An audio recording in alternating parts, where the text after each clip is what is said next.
Hi, everyone. Welcome to Pub Sports Radio. His name is Jimmy the Bag. My name is Peter Loshak. Jimmy the Bag. I'm doing all right. We live? Can you hear me and everything? Yeah, you sound good. A little bit rushed after, preparing for this show. I got a few big bets. I really want to hear what you guys all have to say about this, about the bets that I got going. The Rangers and Pittsburgh is a very interesting game tonight. We'll talk about that. I know it's been the Pubapalooza. I wasn't able to make it. I had a bunch of shit that I had to take care of in New York. How's it been, Jimmy the Bag? Give us the quick rundown, the quick review, the quick synopsis. Oh, it's been magic. It's just been magic. You know, these relationships that we've built with each other, they're every day capping with each other, and you don't get very much time in person. So when you finally get a chance to be in person, you just want to make the most out of every last second, and that's what we've done, man. It's just like a bunch of best friends capping together, drinking together, and making money together. And it's just been Slaughter. I mean, I can't. We all can't say enough about how he's taking absolute incredible care of us, locked everything down for us, and just created this perfect situation for us to connect and hang out together. So it's been absolutely magic. It's been tough on the old body, though. I'm 42. It's been tough. I tried last night. They went out to the titty bar. I did not. I stayed in my room and I capped. But there was still very little sleeping, no real sleep, insomnia, like eyes closed, like shaky, drunken. So I don't know. How's it look? Oh, everything looks great. It looks like you're having a great time when I look at it, on Twitter. And I am I'm kind of wishing that I could have made it happen. I mean, I wanted to. I really did want to, and I am there in spirit, as I said in the last video. But I just had too much shit that I had to take care of here at the last minute. But it looks like you're having a great time. Huge shout out to the entire Pub Sports Radio crew and specifically Slaughter. Well, I would love to meet. I've never met the guy. I've talked to him on the phone. Never met him. It seems like the bar is such a fun place to hang out. What is it? He's got a bar down there, and that's where the studio is. How does it all work there? Yeah, so we have the studio right here, and then Slaughter's put this room where we played poker, where we are the whole time. It's like almost cut off from the other part of the bar. 6 TVs and 6K. So the studio's here, the TVs are there, and then we have the bar right there, which is a great bar. Like but it's two different vibes. The one bar, it's a real bar right there where everyone's getting drunk, and here it's just a bunch of cappers getting drunk. Like, this is our space back here, and then the studio here with Jose on the ones and twos, and we talk about Slaughter taking such good care of us, but we got to mention Jose picking everybody up at the airport, locking everything down for everyone as well. Like, we're in great hands, and I'm just very thankful. It's a little slice of heaven, right? Don't look to the sky for heaven. Look towards San Antonio, Texas, and you'll find it. Well, if you're a sports betting degen like us, right, Jim? Yes, yeah. No, you don't have to be too degen. It's still fun. No, I use that in an ironic sense. Jimmy the Bag.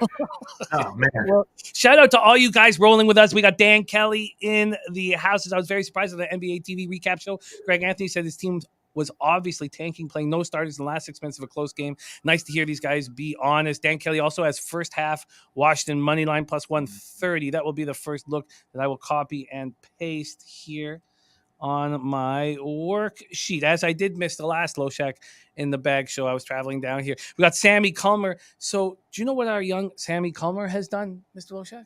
I don't know what Sammy Culmer is about. You don't know what I have given 28 NBA winners in a row, combination Twitter and this show. I'm very proud of it. What has Sam Culmer done? 28? Yeah. Not bad. Not bad. What has Sam Culmer do? What, Jim? What? 19. Just 19.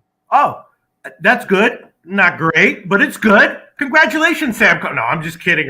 I have given 28 NBA winners combined since like 2017. I see what Sam Culmer is doing. Is that real? Is that fucking? That can't be real. Is that real? That can't be real. Sammy Culmer, man. Sammy Culmer on the hottest NBA run of his young career. But it's a young career. He's a capper with a ton of potential. 19 straight. Dan Kelly says Bulls playing 6th game in 9 days, 5th in last 5 road games. I'll be on the second half under if the first half goes over. Speaking of that, we will be live betting here in the studio the Milwaukee Bucks Philadelphia 76ers game. All the Pub Sports crew will be jumping on and we'll be live betting it together. We're going to be doing it here in the studio, so not quite in the bar, and that's going to be the only game that we're going to be watching in front of us. So that is tonight. That is at 7 p.m. Eastern, 6 p.m. in San Antone. All right, Jim, can I say one thing? Yes. I was maybe a little bit distracted at the beginning of the show because there was some noise. I don't know if you could hear it coming outside my door, but now it's all gone. Now I'm here 100%. I'm going to mute my video right now to pull up the comment section, and then I'll be 100% Loshak ready to go in about 30 seconds. Okay, Jim? Perfect. I'll say a big shout out then to a few more guys. There's Clint Star, the Die Hard MMA podcast. We got Gerald Jones. Alex Hill says, hope y'all living up in Texas, man. Texas, they treat you nice in Texas, man. Everybody's been so friendly. There's Slatsy, 45, 3-1 in NHL last night. I already bet Bruins over 6 at -120. Canes Bolts under 5.5, -105. Stars regulation, -105. And Giroux plus a half assist at +110. Copy and paste that from me, Slatsy. I'm also on the Stars. I took them on the -1 line, so I'm with you on the Dallas Stars. Basically just picking on the Ducks, even though they have Getzlaf back. But, man, that was a bad loss. The Stars just took to the Canucks, and this Ducks team, you take Lindholm and Manson, Delory, you take these guys off the defensive crew, and then you're a mess. Kenny V says Jimmy made it out of Texas alive. That's a W.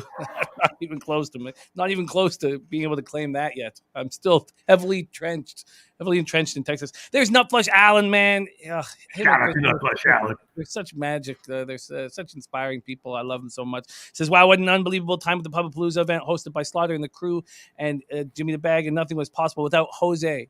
And he says, I now realize I can give out winners drunk. T says Jimmy hasn't made it out of Texas yet, laughing. And this is a gift from my man, Tease. This is a minor league baseball hat for the San Antonio Missions.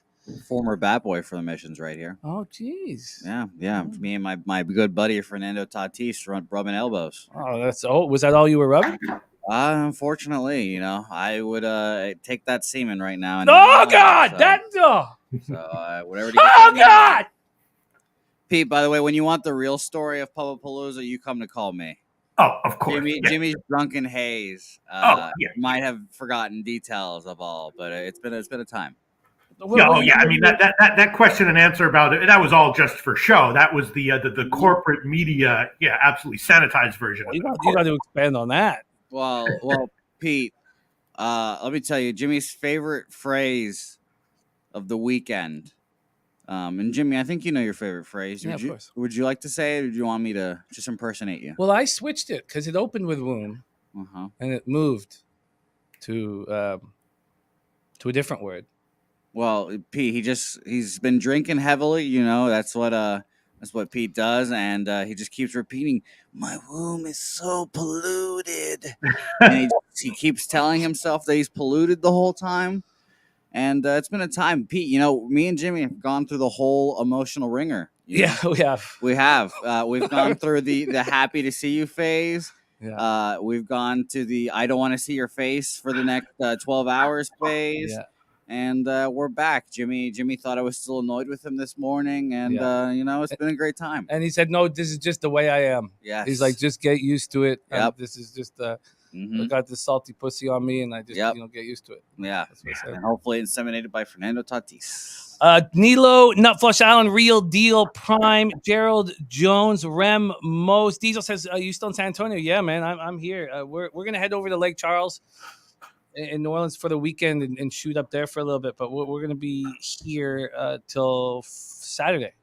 Stu Chaos, AOD in the house. Paul Ram says, long time listener, finally catching a live show. Hello from Houston in this joint. So that means I just saw LJ from H-Town in the chat as well. There's DJ Big Boss who's rolling with us, Sharon Pulliam. I know we got a ton of work to do, so we should do that. But my guy LJ from H-Town in the house. Jimmy Gomez, THC is RZA. I got to hang with LJ from H-Town, and you're going to see him on this show. A great guy, great capper, and someone I would love to start working more with. There's Ski Prophet. He's back home in Vegas. What a time it was hanging out with Ski Prophet. Are we going to reveal results of all these events we had, by the way? Yeah, I don't know.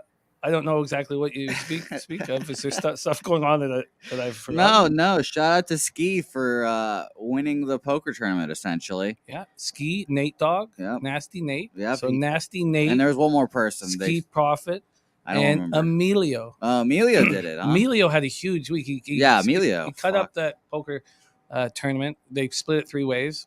The final 3 spots, which was but I think they split like 3.4, 3.5, and then he also cashed $100 on the Peacocks money line plus 625 in their big win.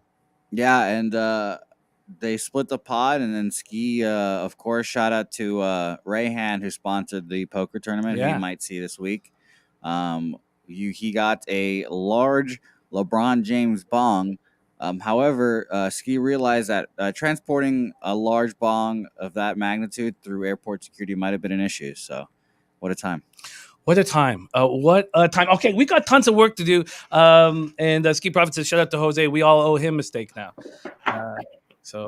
Ski Prophet says, "I got to be nominated for most drunk." I hope I get a nomination as well. Let's get right to work here. Well, if we're gonna talk about that, let's just mention K Reed real quick. Shout out to K Reed. Yeah. K Reed does this thing too. It's just these guys, Razor and G, they don't mess around, man. Yeah, K Reed was not built like that. They don't build them like that in Montana. All right, let's get right to work. Pete. I got to pull up my odds page, but I did spend hours and hours writing notes. So there's K Reed in the house. There he is right there. Shout out K Reed, man. Oh, what man. a trooper. He's a great guy. I love him. Razor bullying him into the poker tournament. Yeah, but then we gave him his money back. Oh, yeah. At the very least. That's the very least we could do. What a guy. New Glory says Babano needs a nomination as well. Yeah, I guess I got him started early when we were working together on. Yeah. And then I think it was yesterday, he told me he woke up with a headache for the first time. So he was in the sauce. Well, this is a capping show, and we want to get that cash. So let's get after it right now. Pistol Pete, let's start with Leafs Bruins. I'm going to bring up on my action. I've made 2 bets on this card, but when I hear Slatsy saying, or Ian, you talking about as well, the Pittsburgh Rangers game, I do find it shocking that I have yet to make a bet on Pittsburgh, but I haven't. I've only made 2 bets. And we'll talk about that game, Jimmy the Bag. Let's get right to where there's Millsy in the house. Ixnizzle. T says Ixnizzle might have something to say. Yeah, it'd be a battle for it, and nobody would get bitch slapped either. Not in this award show. Take it away, Pete. Maple Leafs Bruins. All right, this one. I saw this. I was like, am I not seeing something? Am I missing it? Right? Toronto, obviously, on paper, an elite team. On the ice, an elite team. Boston, maybe aging, an elite team. But Boston clearly rolling. Toronto up and down, kind of 50-50-ish. Unless there's some sort of like psychological issue or factor for this game that I'm not thinking about. Why would Boston be this small of a favorite? As soon as the line came out, I jumped on Boston at minus 127. This was one of the bets that I made on Twitter, Jimmy the Bag. I said that I made a bunch of overnight line bets that were all pretty big. Some of them I'm loving right now. A few of them I am thinking might have been a little bit of a mistake. This is one of the ones that I think I'm liking a lot, if not loving still. I think the line has moved a little bit in my favor. I got it on the opener at like minus 127. Again, Boston clearly rolling. Earlier in the year, I remember you and a few other of the elite NHL handicappers that we have here said that Boston maybe lacked heart a little bit. Maybe they were a little bit of an aging team that we would expect to fade, but they've been absolutely rolling. Toronto, some absolute stars on the team, but they just seem like they underachieve about half the time and are often due for a letdown here and there or to not win against another elite team. This feels like one of those spots. Boston, why is this not a good or great play? Well, I think that at that part of the Atlantic division, there is a lot of parity up at the top. And so I think that's just what we're dealing with. I agree with you that the minus 127 opening line was something that could have been taken advantage of. It's moved to minus 140. Billy Friedrich says Swayman has been very good. Dennis Garcia made 20 MLB win total bets yesterday. I can't wait to hear them. Dennis, I'm very, very interested. Shalgren has changed this team, but it's not certain that he will be in net for the Leafs, 2.49 goals against average, 917 save percentage, but it's given them a little bit of confidence here when their goaltending is being in disarray, for about a month leading into the Shalgren's debut. Toronto, 29.2% power play, 84.2% penalty killing. Boston, 23.7% power play, 81.6% penalty killing. The Leafs coming off a big 5-2 win at home over Florida on Sunday, but we know what they've done on the road, especially of late, and they've lost 3 straight on the road, and they're not a team built for the road this time of year, and they're not a team built for the playoffs. And with Muzzin being concussed and trying to pick up Giordano, and they just don't have the defensive toughness to go into these barns that are tough places to play and come out with the W. So, Bruins coming off their 4 straight wins, 6-3 at home over the Islanders on Saturday night. They're rolling. They're rolling. I mean, the Leafs know how important this hockey game is. And Nate Dogg 420 says Toronto money line and the over 6. Why would someone like Toronto here? What's the argument? I guess there's one argument, and that is that the high-end talent, the Leafs are better than the Bruins. They are, huh? They are. Austin Matthews, right. Look, okay, you could say Marchand is the best left winger in the league, maybe, but you'd say Matthews is the best goal scorer in the league. And then, what Mitch Marner, what leads the NHL in points since the end of January. So, Bergeron is 37, I believe. Mm-hmm. Now, this team has come together. This Bruins team has come together and shown some depth, but just the high-end talent. Look at the 29.2% power play. These are 2 teams with the exact same record right now, 41-19-5.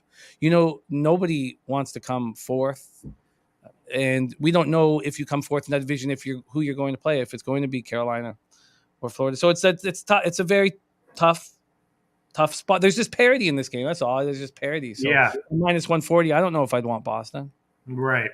And it's actually gone back a little bit right now. Pinnacle, I'm seeing now back down to minus 131. And yeah, my note on this one was what's up with Toronto? And I have those names you listed: Matthews, Tavares, Mitch Marner. Shouldn't they be awesome? Well, Tavares has not been that good this year, and that contract's going to be a huge weight around their neck. He's still okay, but soon it's going to be an awful, awful contract and weight around their neck. They're going to be in salary cap trouble next year anyways. Yeah, the Leafs just don't have the look how the Islanders made it almost to the Stanley Cup last 2 years. It was with Pulock and Pelech, those 2 6'3", 6'4" defensemen that stay at home and clear the front of the net and are accountable defensively. The Leafs just don't have those guys, and so that's a problem. The Leafs have to win games by scoring 4 or 5 goals. Mike M says Toronto's won 7 in a row on the puck line as a dog after a win, and the Bruins puck line at home is suspect. It's juicy, but Toronto puck line and a money line sprinkle leads for me. All right. Wow. Yeah, this game I didn't feel like making a move on. From a total perspective, though, it opened up at 6, and there are 6.5s now on the board. And both teams have been scoring. So interesting. Billy Friedrich says Toronto 2-8 last 10 puck line on the road, and Boston is 2-8 last 10 puck line at home. There's Matty Ice in the house star, the taint play of the day. JP says there are stats to support every angle in sports betting. Sure. But here in this game, you could say that. I'm off this game, Pete. I will cheer vicariously through you. Did you tweet out the action? No, I didn't, but this is one of the bets I made. Yeah, JPZ. So for those stats, you want to look at which are fundamental and which might not be, and which are most relevant to this situation. Okay, well, I bet Boston pretty big at minus 127 on the overnight line. It was my biggest play, but maybe I'll think about it and take back half of it or all of it by the time puck drops. But Boston is fully motivated here, right? Yes, definitely. You get nothing for winning this game other than you get to play the Lightning in the first round. Right. There's your gift. It's a tricky spot. Okay. Tricky spot. We have Nate Dogg 420 looking at Nylander to score anytime. Nylander, I should say, and he's not stepped up the way we thought he would. There's been times where he's looked like the best Leaf, but not of late. And I don't want to say terrible things about Nylander with Dennis Garcia so close, but there he is, 50 Shades of Nylander. All right, let's keep rolling, Pete. We got a lot of games to get through. And next up, the big game, Hurricanes Tampa, and I have bet this one. Also, just want to say, Matty I says, play of the day, Texas A&M -1.5. Yes, I actually bet that on the opening line at Pick'em, and I would take them at -1.5 if I hadn't done that. We'll get to that a little bit later. All right, Carolina, Tampa Bay, Jimmy the Bag. That's what we're doing right now. Yes. Another one that I bet pretty big on the overnight line. Carolina's on a back-to-back, but Carolina, a pretty interesting team. Obviously, an elite team. They had lost a few in a row, and I tried to time a win by Carolina, and I lost with that. They wound up losing 5 of 6, and I was on a few of those losses later at the end of that streak, and then of course 2 straight high-scoring road wins to turn the tide there on their losing. Tampa Bay returning from a 4-game trip, but off of 2 wins, and they also are an elite team that had a run of losing recently. They met last week. It was a game that went under. I did have the first period under in that one and cashed with it. And here, Carolina won the last game, and I think that Tampa Bay might be a great play here. I know they're returning from a trip, and you want to be careful about backing a team returning from a trip, but Carolina's beatable. They're on a back-to-back. Tampa Bay, I don't know how much they need this in the grand scheme of things, but they recently lost to Carolina. I bet Tampa Bay on the overnight line. I think I got -136. What do you think, Jim? Yes, I bet them on the -1 line at +117. The only concern really is Lars Eller's hit on Kotkaniemi with 1 second left in that 6-1 victory. I wonder if they're going to be an angry group. I'm not entirely sure how they're handling it. And in all honesty, I don't know if they handle it as an angry group. They could very well handle it, soft. They could be. It hurts. He had a really tough start to the year. They have given him the extension, and he's been on the 4th line, and he's been playing quite well on the 4th line, showing their depth. But also, for whatever reason, the left wing lock had Antti Ranta as the starter, and I know he's been playing a little better, but you'd have to think that they go back to Freddie Anderson here. And then Vasilevsky, he's just been so consistent. He has not been spectacular this year, but he sure has been consistent. Carolina power play, at 24.5%, penalty killing 89.4%. Tampa power play at 20.7%, penalty killing 81.3%. And with the Lightning are -140 or -145. So I believe I got a -140 and +180. I'd have to double check that. But Hurricanes come in off of a big issue with Lars Eller, and they're not a happy group. The Lightning is the main reason why I want to move here. I just feel like this is the time of year where the Lightning are going to go on a run at home before the playoffs start and start showing their strength. They finished off that 4-game road trip with back-to-back wins Saturday in Detroit, 2-1, and Sunday in Long Island. And so I believe they're 8-0-1 on the second half of back-to-backs. But the trip opened with a 3-2 loss at Carolina. And I just think Revenga, man, I feel like the Lightning are going to get hot here right now at home. And we might be dealing with a tired Hurricane team that just lost Kotkaniemi. So I'm in it. I'm with it. I'm on the Lightning -1 at +1. All right. Right now, the money line is -139. I'm not super shopping around. I'm seeing that at Pinnacle. We'll make that official for me. Tampa Bay -139 money line. Yeah, I like it. And that is official for you here? Oh, yeah. -139 official. I forgot what I got, but I think I got a little bit better. Yeah, I got 136 on my bet. I'll take -139 here. Jimmy the Bag. Yeah, only 2 bets for me so far made, and that's one of them. So there we're popping off right now. Let's roll on. Next up, we have the Habs Panthers. Okay, well, Montreal, obviously, maybe the poor man's Ottawa over the past bunch of games, playing well, winning, if not winning, playing close, mostly as a massive underdog. Here we go again. They're playing competitively. Florida, though, obviously, they're coming off a loss. Obviously winning before that. Obviously an awesome team. You got your -400 favorite line situation here in the NHL. I didn't bet this one, and I guess I'm going to pass, but it's tempting to shop around and find a good Montreal +2.5 line and take a shot with that. Feels like once again, even though Florida's overall more rested here, I think they played 2 fewer games since the 12th than the Montreal. Feels like Montreal's playing with purpose, and even on the road here, even after having done well over the past bunch of games, they're going to come to play again, and it feels like it's going to be close. And if you gave me a free play, I'd take Montreal. And thinking about taking a shot with Montreal at like +2 or 2.5. What's your take on this one, Jim? Yeah, Montreal, they're playing decent hockey right now. The big angle here, and the one that has to be computed, is what are your expectations of Florida Panthers coming home off their longest road trip of the season? 7-gamer where they go 4-2-1 and ends with a 5-2 loss. In Toronto. So that's the main component here from a capping perspective to me. Is just do you think they're going to be ready to go in that first game back? I don't know the answer to that. Jake Allen will be in net for Montreal, 7-17 and 4, 3.09 goals against average, 908 save percentage. I think he's been better, and he's at least just giving them some trust. At least they, it's been a tough year with who they've had in between the pipes. Bobrovsky, 31-6 and 3, 2.57 goals against average, 916 save percentage. He's been okay. Montreal power play, 13.4%. Both teams have poor penalty killing. And the Habs coming off their third loss in 4 games, but it was a 3-2 shootout loss at New Jersey on Sunday. They're 10-4-4 since February 17th.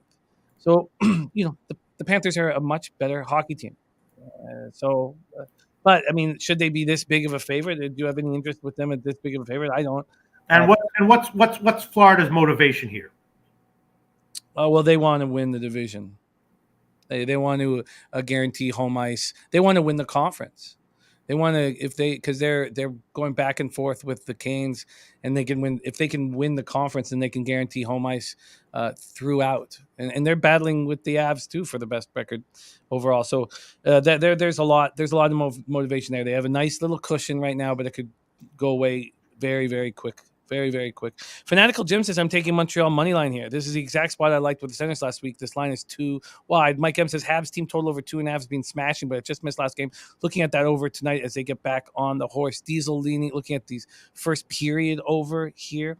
And Elliot says, after that loss, they will smoke Montreal.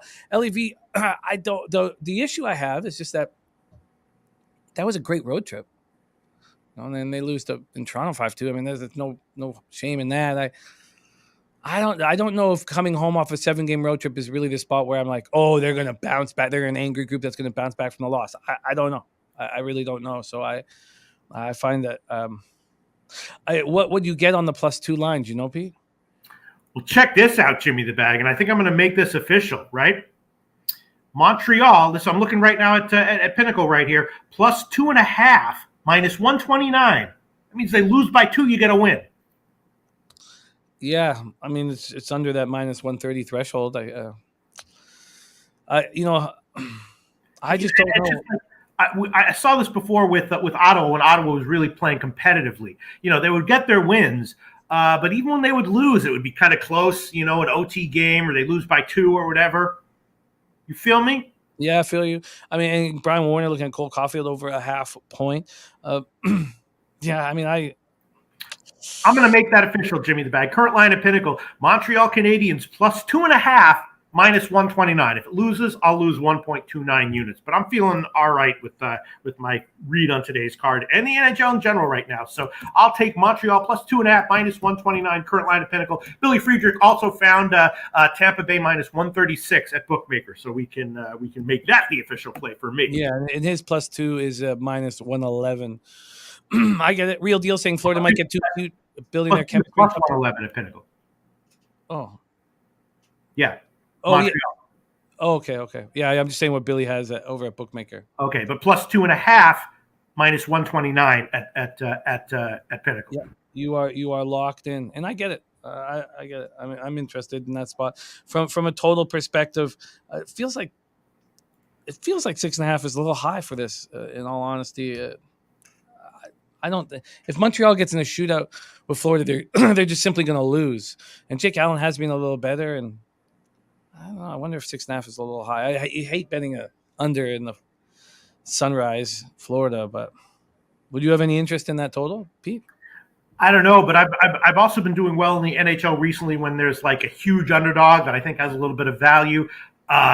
Taking their team total over at 2.5, sometimes as a big dog line, is something I've been doing and feel like I've been doing well with more often than not. So yeah, Montreal plus at the team total over 2.5 at a decent dog line is tempting as well. Wow, look at that. Plus, oh no, that's regulation.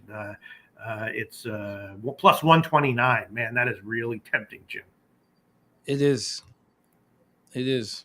I agree. It sounds like a legitimate spot there that I'm going to write down in my notes here. Let's move on to Rangers Penguins. Rangers Penguins. Here we go. Jimmy the Bag. Of course, these two teams played 2 games ago, right? And Pittsburgh got embarrassed by the Rangers, similar to how I got embarrassed when I went head-to-head in an in a college basketball handicapping situation with Jose Bouquet. You know, I got out-capped, out-researched, out-analyzed, out-everything, and it was bad.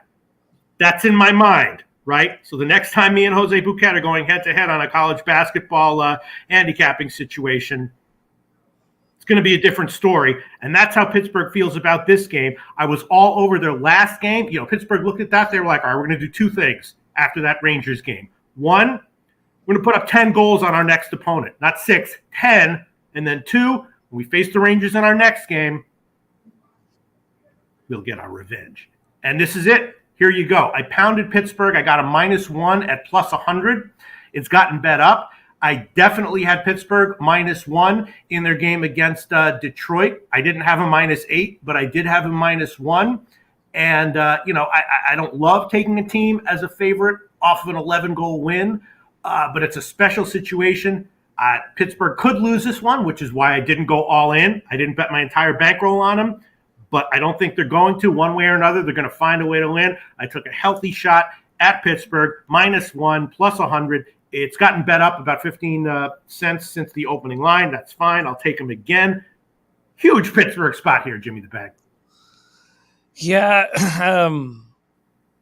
Look, the Rangers want to beat Pittsburgh again, just like that. Sure. This is a huge, huge rivalry. And the fact that Pittsburgh I don't know if any of you guys, I did not watch the whole 11-2 win over the Wings, but I watched the Malkin highlights, and it looks like he's 24 years old again. He missed the Rangers game. He was out. He was sick. But if you watch the Malkin hat trick, I mean, oh my God! I was like, what am I watching? I did not think that. It felt like I was watching a 24-year-old Malkin. Like, he was just unbelievable. Rangers coming off their second straight win, 5-4 at home over Buffalo on Sunday. And Ryan Strome left with lower body injury. Gerard Gallant says it's nothing, but that did happen. I wish that Pittsburgh didn't play so well against Detroit. Right. All 12 forwards got a point, 11 goals. And now they're 1 point ahead of the Rangers for a very important home ice advantage in their playoff series. So, and look, the Penguins were so angry after the 5-1 loss. Everyone was called out, and then they win 11-2. I guess they're going to do it again here. Look, if they win that game 11-2, and then they go on the road against Columbus or whatever, I could see maybe this is not a good spot for them. But they win the game 11-2. And now they're at home against the team that embarrassed them 2 games ago. Oh, it continues for one more game, Jimmy the Bag. Yeah, it makes sense. It's probably a move that I should have already made. It's up to -184 at FanDuel. Yeah, it's probably a move I should have already made. Let me just see if I went in on it now right this second. Yeah, I could still get like a -108 or something on the -1 line. -1 is -107 at Pinnacle right now. I'm going to check Will Hill right here. Great book. -110 there. All right, let's not get too fancy here. I'd love to take him on the money line just in case because it'll probably be a closer game for sure. But I'll take Pittsburgh -1, -107 current line at Pinnacle. Yeah, this makes a ton of sense, Pete. I get it. You know what I'm saying, Jim? Yeah. Oh, yeah. It makes a ton of sense. So you're locked in, and I'm going to put some asterisks around it. I should definitely get into it. There's my guy, Rez Mob, in the house. Had the pleasure of hanging out with Rez Mob and his wife. What a great couple. What a cool couple. They're such a huge asset to our group, man. They're just money in the bank. So, Rez, thank you for the kind words. Bananas and Grapes, thank you very much as well, all you guys, for the kind words. Dennis Garcia said, Jimmy laughed at me for taking Pitt at 25-1 to win the cup, and now he's glossing over Malkin. Hey, Dennis, did you see his goals? What am I supposed to do? Pretend they weren't unbelievable? Like that was one of the nicest games of his whole career. You think I'm not gonna look? I thought that one time when he blew past two different guys, I was like, what? I thought he was slow. So, yeah. Look, I don't think Pittsburgh has enough depth, but I want you to cash your 25-1. I don't think they have enough depth. All right, let's keep rolling. Next up, 7 p.m. And we got to speed up because we got NIT next. Sure. We have the semifinals games, and you know how Pete's been doing in college basketball. So we'll go over the two NIT games, and then we're going to break down the NBA card.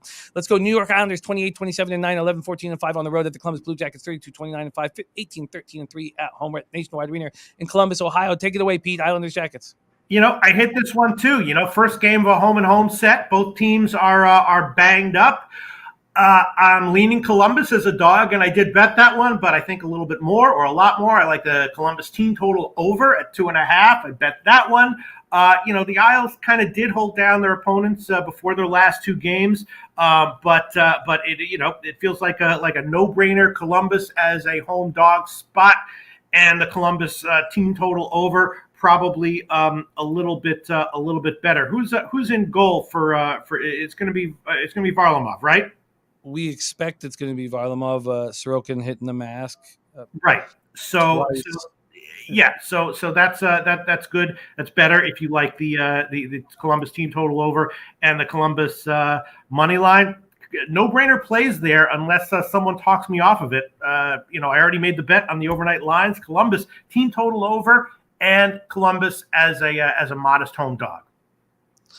Yeah, I wanted the Islanders. Why? You take out Boone Jenner and Zach Werenski. You take them off the Columbus Blue Jackets. You take off your best center, your best forward, your captain, your size and toughness, first line center, and then you take off your best defenseman, your power play specialist, the defenseman that you want to focus all of your player movement and roster around after getting rid of Seth Jones. And you take these two guys out, and why would I want them? And look, that 3-2 loss in Minnesota, they played really hard. It was an 0-3 road trip, and they're coming back home. But if it was Sorokin, it would be a done deal. I would like to fade the Jackets. I mean, sure. The Jackets played very well against the Wild.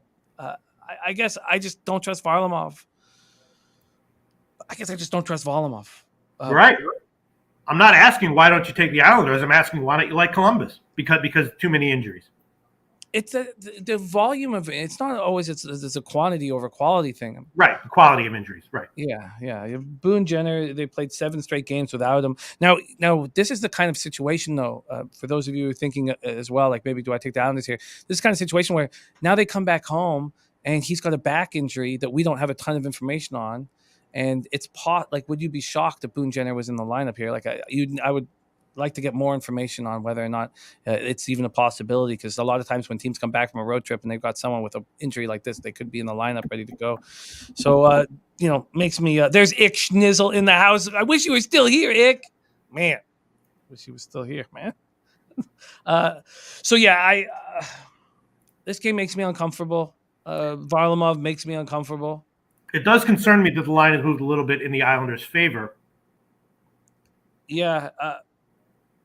It's quite a bit here on the Action Network, saying it's gone from -130 up to -150 at DraftKings and -146 at FanDuel. Those are real injuries, and yeah, the Lightning or the Islanders are just a better hockey team than this. Sure. Second straight loss, and another unlucky, another ugly one. Like all right. Well, you can throw on Columbus team total over 2.5 at -122. Current line at Pinnacle. Columbus team total over 2.5 -122 for me, Jim. Team total over 2.5 at -122. All right, let's keep rolling here. Keep rolling. If I had a free bet right now, I would take Islanders -1, but I'm not going to. So let's keep rolling. Okay, Ottawa, Nashville up next, right, Jim? Yes, let's roll. Ottawa Senators, Nashville Predators. Yeah, another interesting one. Ottawa, they continue to play well and with value. But will they show up here on the road? I don't know. I mean, they played Florida tight in their last game. Now it's kind of in the home stretch of the regular season. They're actually 2-6 in their last 8 road games, and Nashville, we know, is playing tough and playing tight. Although they only beat Philly by 1 in their last home game. Does Nashville need wins here? I think they do, but I didn't do my in-depth research into that. I'm assuming they do, unless you tell me something otherwise. And my note here is, if Forsberg's in goal for Ottawa, take Ottawa, maybe not to win, but at a plus line or something. If Gustafson's in, take the over. I'm assuming it's going to be Forsberg, though. I did take the over on the overnight line, and I think that might have been a mistake, and I might pull it. But Ottawa, of course, has been such an undervalued team for a while now. And I'm assuming that it'll continue, but I'm just not sure at this point in the season on the road against a team that is playing with some urgency, if that's still something that I want to automatically bet into. So I bet the over on the overnight line. I'm thinking now that might have been a significant mistake. I might pull it. What do you think about this one, Jim? Well, I think Rem Most knows the most pressing angle in this game, and that's Eugene Melnyk dying at 62. Mm. We didn't know. I mean, he had the liver transplant in I want to say 2015 or 2017. But this just came out of nowhere. Like we didn't know. 62 years old now. A lot of people didn't like him, but we already heard from Tkachuk, and some really nice things were said about him. So when will this come into play? In the first game that they play, or the first game back home? I don't know. I really don't know. I don't know. But it's an important angle here in this game. Ottawa comes in off their third loss in 4 games, 4-3 home to Panthers on Saturday night. Predators snapped their 2-game losing streak with a 5-4 win at home over the Flyers on Sunday. Tanner Jeannot had 2 assists, scored the tie-breaking goal. Man, he's just a monster. He's so good. He's added such a huge element to this Predator team. 22 goals in his first full season in NHL. I mean, I've always questioned Nashville's heart. I questioned Duchesne and Ryan Johansson. They lose 6-1 back-to-back games in LA, in Vegas, back-to-back games. And then, they come back on the Flyers. The Flyers were way up on them. The Predators scored, I believe, 4 of the last 5 goals. Yeah. In that game. I don't know. I just Diesel says, awful that he died, but I don't think it matters with the handicapping here. It says public will be all over Ottawa because of the narrative. Well, if the public's all over to Ottawa because of the narrative, then I do think it matters in the handicapping. I think this is a tough spot. Like I don't want to sit here. I don't want the Preds at this price. Like they open up minus 265, they're down to minus 215. I get the market move towards Ottawa. The Predators have been untrustworthy, but here they are at home. I don't know how Ottawa's going to react. This game makes me quite uncomfortable. And the other thing about Ottawa is that when they lose on the road recently, they've been losing by margins. 5 of their last 6 road losses were by 3 or more. But Forsberg is so good, isn't he? He really gives them a boost, doesn't he? Yeah, they really trust him. Yeah. All right, I guess it's going to be a pass for me. I bet the over on the overnight line, and in retrospect, thinking that might have been a mistake. Line hasn't moved, though, against me, so maybe I'll hedge out of it. I'm not sure. It's a very, very bad idea to hedge out of bets usually. Not always, but usually. It's usually better to either just ride with your bet, or if you like it so much that you're willing to bet the other side and take a position. I'm not sure I'd want the under here, but all right, it's going to be a pass me officially, Jim. Gary Tenber says Ottawa heavy heart here. Play on Ottawa. Mm-hmm. Yeah, or maybe like Ottawa first period or something. I don't know. Or does this come more into play when they play their first game in Ottawa? Right. I would think that it would, but I think it could come into play here. It's a game where I don't want to put my money on. Nashville is just like not a reliable team, right, Jim? Or do you rely on them? No, I get there. God, it's so unreliable. Yeah. Diesel saying I'm saying you can't take Ottawa because of the narrative. He says I'm personally off this because Ottawa's being hot and Preds have looked shaky, but I don't think this is a Preds. But I do think this is a Preds get right by here. I feel you. I feel you, Diesel. I'm off this game. Let's move on. Let's move on and speed it up a little bit. We have Flyers Wild up next, Pete. Okay, Flyers Wild. This is another game where I kind of maybe too hastily Bet the total. Minnesota, of course, has been rolling, winning very close, low-scoring games, right? 6 straight wins for Minnesota. All of them went under except for one that was a push. Philly, they kind of suck. They kind of show up to play spoiler. A little bit hard to predict, except for people who from the comment section who are in the know, which we do have a few of those guys. But I automatically took a shot with the under at 6.5. I was a little bit surprised to see the line so high, the total so high. I know that the way Philly plays, you can get it over very easily, even against a team like Minnesota. But it just feels like Minnesota, once again, as a huge home favorite, was going to dictate the pace and the style of the game, more likely than not to go under, and it would be just a game where Philly finally played a lower scoring game. So I hit the under 6.5, pretty big, and then after that it moved against me a little bit. I'm not sure where the line is right now. I think Minnesota is probably the side here to get the win, but not sure. Definitely wouldn't want to take them at this huge line, even though they've been winning and rolling. I took the under. Might have been a mistake. What do you think, Jim? I don't. I mean, it's up to 6.5. It's 6.5, and from the opening at 6 here. No, so. I took 6.5, which is why I hit it kind of big. I get it. I mean, I get it. Like Wild have won 3 straight games, 3-2 in overtime. So I completely get the idea there. The issue is simply, and you mentioned it, is the Flyers. I mean, you just can't trust their defensive responsibility and Farabee and Sanheim, Willman. These guys are trying to score. Predators completely took over that game. Scored 4 games, final 5 goals, and Flyers coming off their 2nd straight loss. Wild are heating up at the right time. 6 straight wins, last 3-2 in overtime. I mean, that win over Colorado on Sunday, I mean, that was as fun as hockey gets. We watched McKinnon and Dumba fight. I mean, that's just, man, these teams do not like each other. Well, the Wild and the Avs.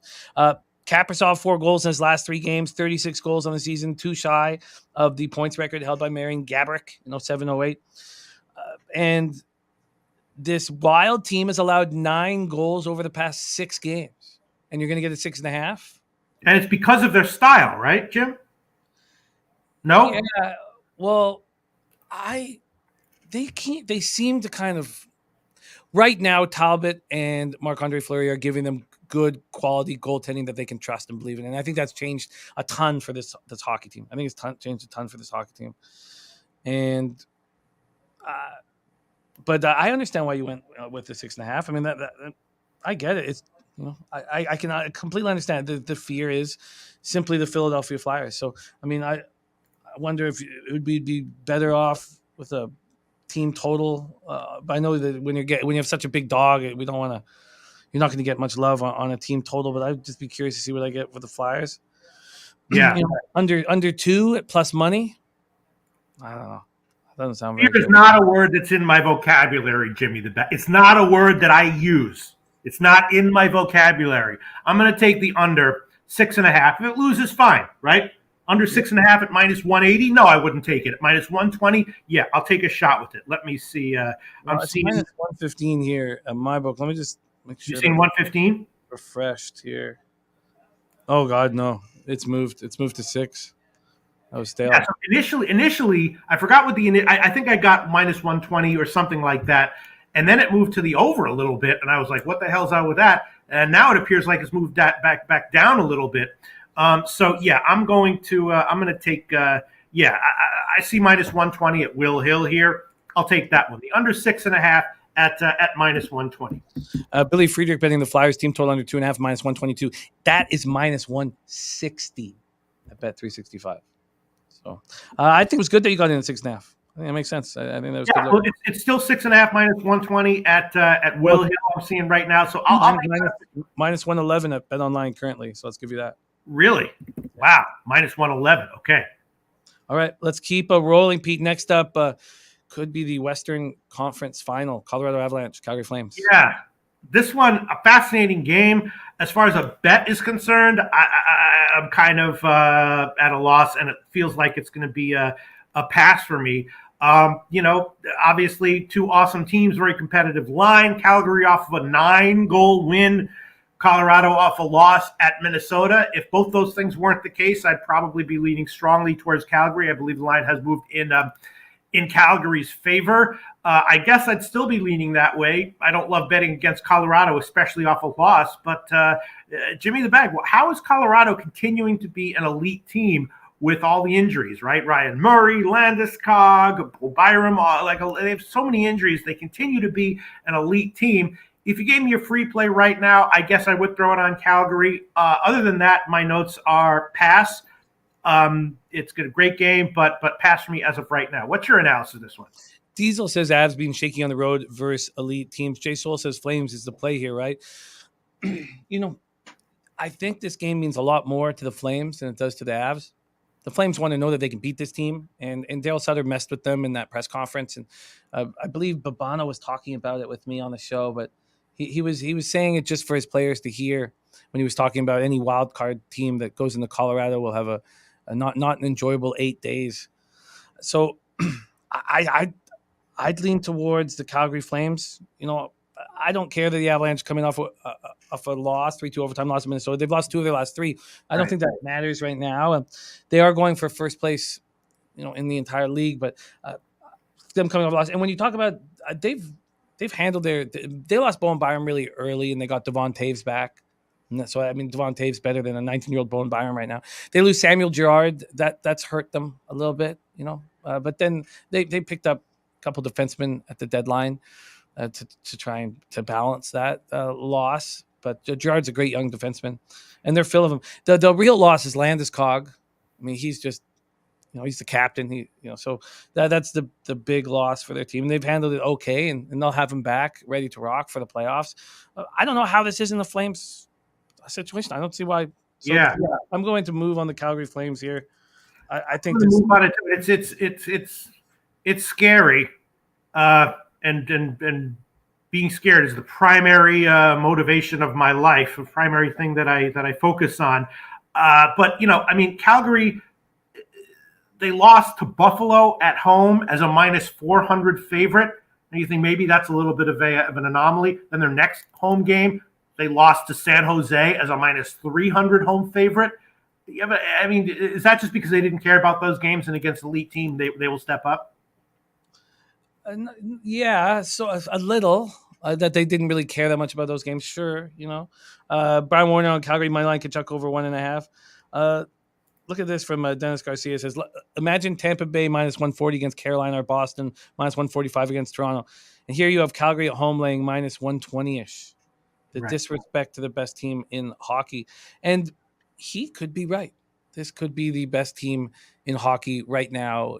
Today, whether they will be when Landeskog is back, and if the Avs can get Girard back, that'll be another story. But I think you might be right. Right now, today, they're the best team in hockey. All right. Billy Friedrich says Flames are minus 117 currently at BetOnline. Shout out to Friedrich. I'm in. All right, I'll make that my 5th NHL play on the card today. Calgary Flames money line minus 117. Current line at bookmaker, courtesy of Billy Friedrich. I like this look. And when I came to this card today, I was like, Boston's the obvious play. Colorado, Calgary, I don't know. Now it's flipped. Now I think Calgary is a very solid play. Boston, Toronto, I don't know. Yeah, I love the Calgary look. Should have got there faster, but thank you for the guidance. Let's move on to the last game before we get into college basketball. Pete, Dallas Stars, Anaheim Ducks. Dallas and Anaheim, another game. I didn't bet it huge, but I bet it.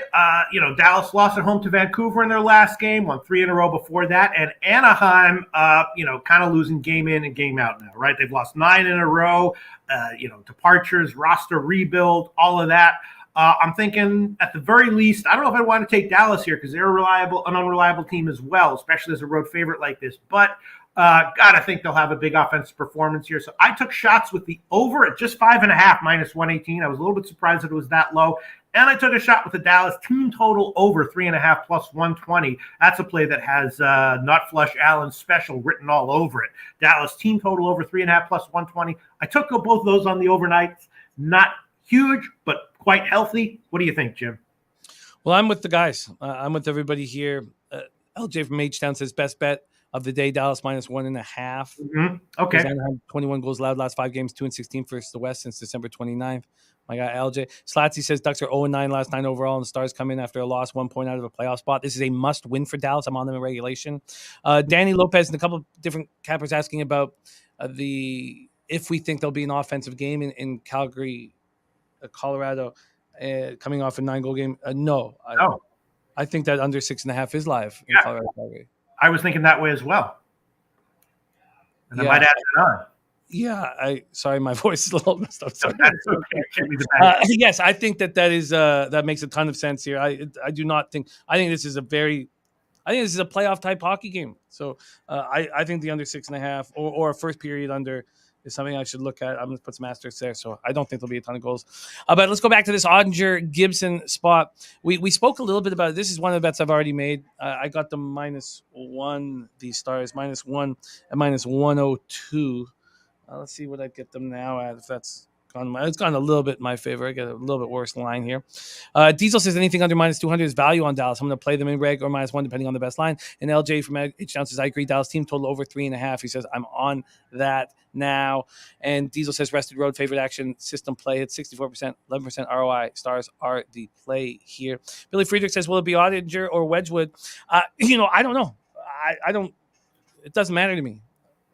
I don't think Ottinger is better than Wedgwood, and I think that Wedgwood could step up. He's been very impressive over there with Arizona this year. It wasn't at first, but he became more impressive. And look, I believe that it doesn't matter who's in net for the Stars. They had their 3-game winning streak snapped in a 4-1 loss at home to Vancouver on Saturday night. It was ugly. It was bad, and they've been much better on the road than they had been. So they're going to play 9 of 11 games on the road here. And then, they've been doing this. So, excuse me. So let me go back to this. So they've gone 4-3 over this stretch where they play 9 of 11 games on the road.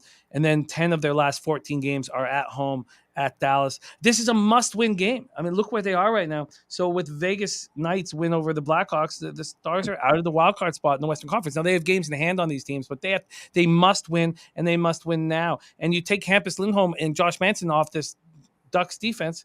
Well, look, the opponents are 6 for 11 on the power play against this Ducks team over their last 11. The Stars have a potent power play. The Stars are going to be able to score goals. Now, the Ducks do get Ryan Getzlaf back, but that's not enough. So, not enough. There's Deacon Mike in the house. Thank you, Deacon. So, Brian Warner says Stars 3-way money line -115. Why not? Yeah, absolutely. Why not? I'm on the -1, -102. All right. I'll make 2 official plays here. I'll go with you on Dallas. I'll take -1, -104. That's the current line at Pinnacle. Dallas -1, -104. And I'll also take the Dallas team total over 3.5 +120. That's a market line everywhere. That looks like a Nut Flush Allen team total NHL special right there.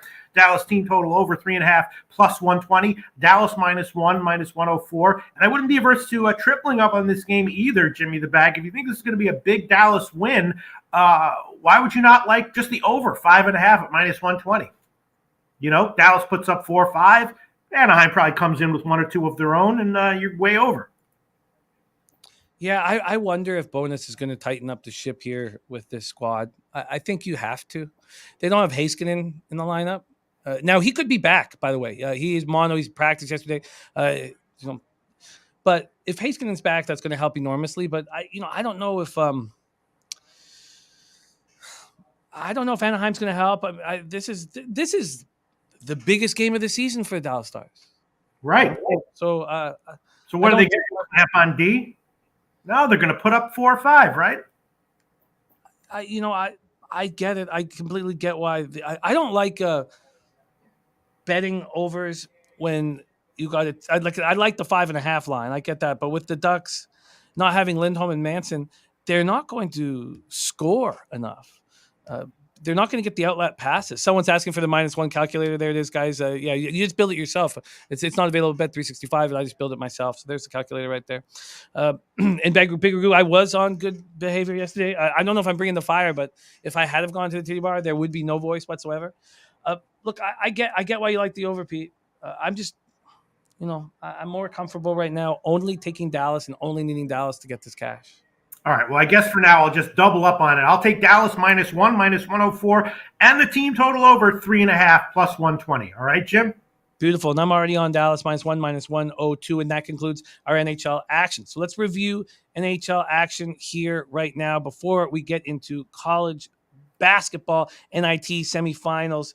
We have Leafs, Boston, and you did not make Boston official. No.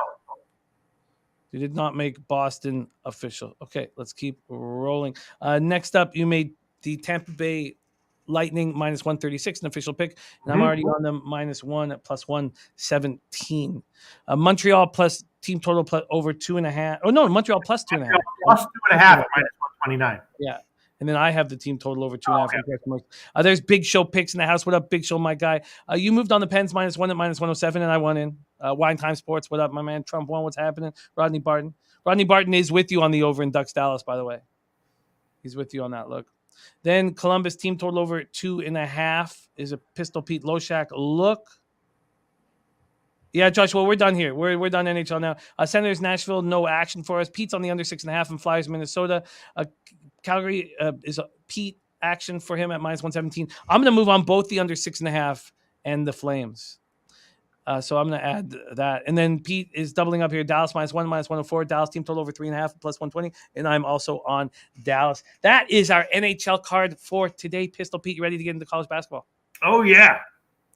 Well, let's do exactly that. We head over to the NIT. How has the NIT, the CBI, the Basketball Classic gone for you? Has it gone okay? I don't like to jinx myself, Jimmy the Bag, but I also don't like to lie. So I'm in a bit of a pickle here. I'm in a bit of a spot here, Jimmy the Bag, right? Yeah. I don't want to brag about how well I'm doing, but I also don't want to lie. So I'll just leave it at that. I'll let you make your own conclusions. Okay. We'll connect the dots there.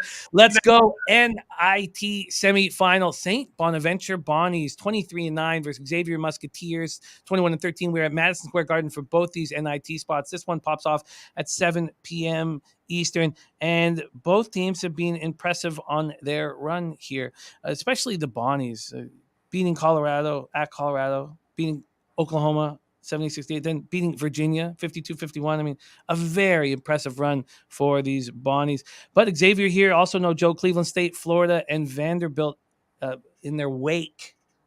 And let's move over to the market. I'll also see where the cash flow lies. I don't care very much about where the cash is in NHL, so you may have noticed that I did not bring it up at all, and that's was a plan.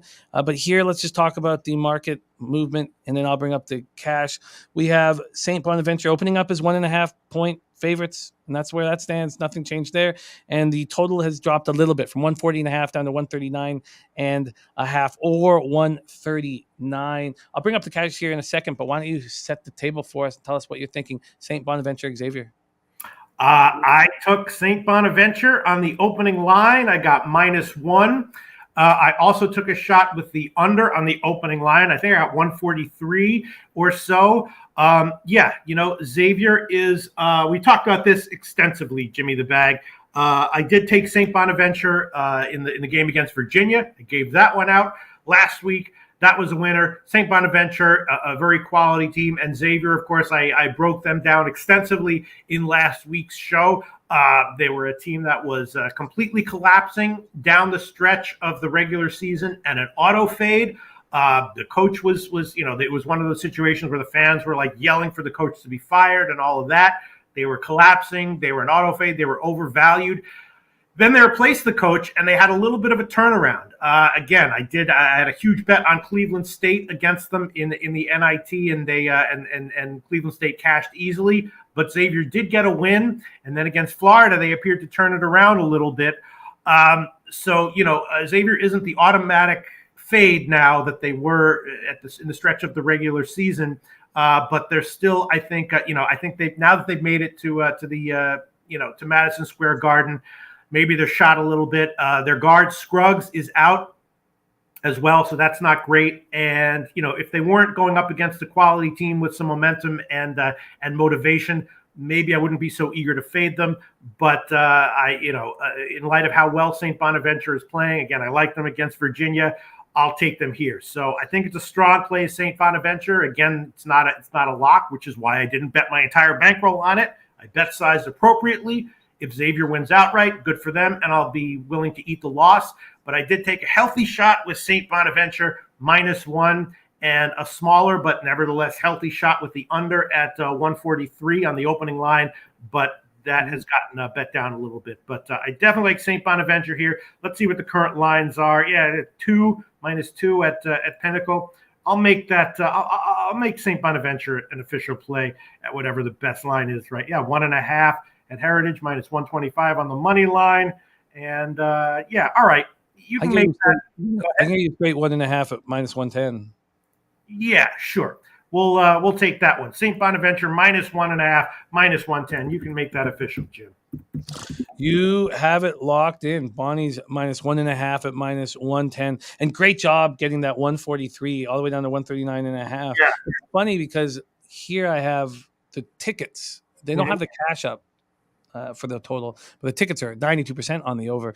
But in the spread, 58% of the tickets on the Bonnies and 87% of the cash, and the market moving in the Bonnies direction. So that all follows through. So we have Pistol Pete on the board. He is on the St. Bonaventure Bonnies to take care of business. There's Razor Sharp picks in the house, and Billy Friedrich finding you a minus 108. Oh, hell yeah.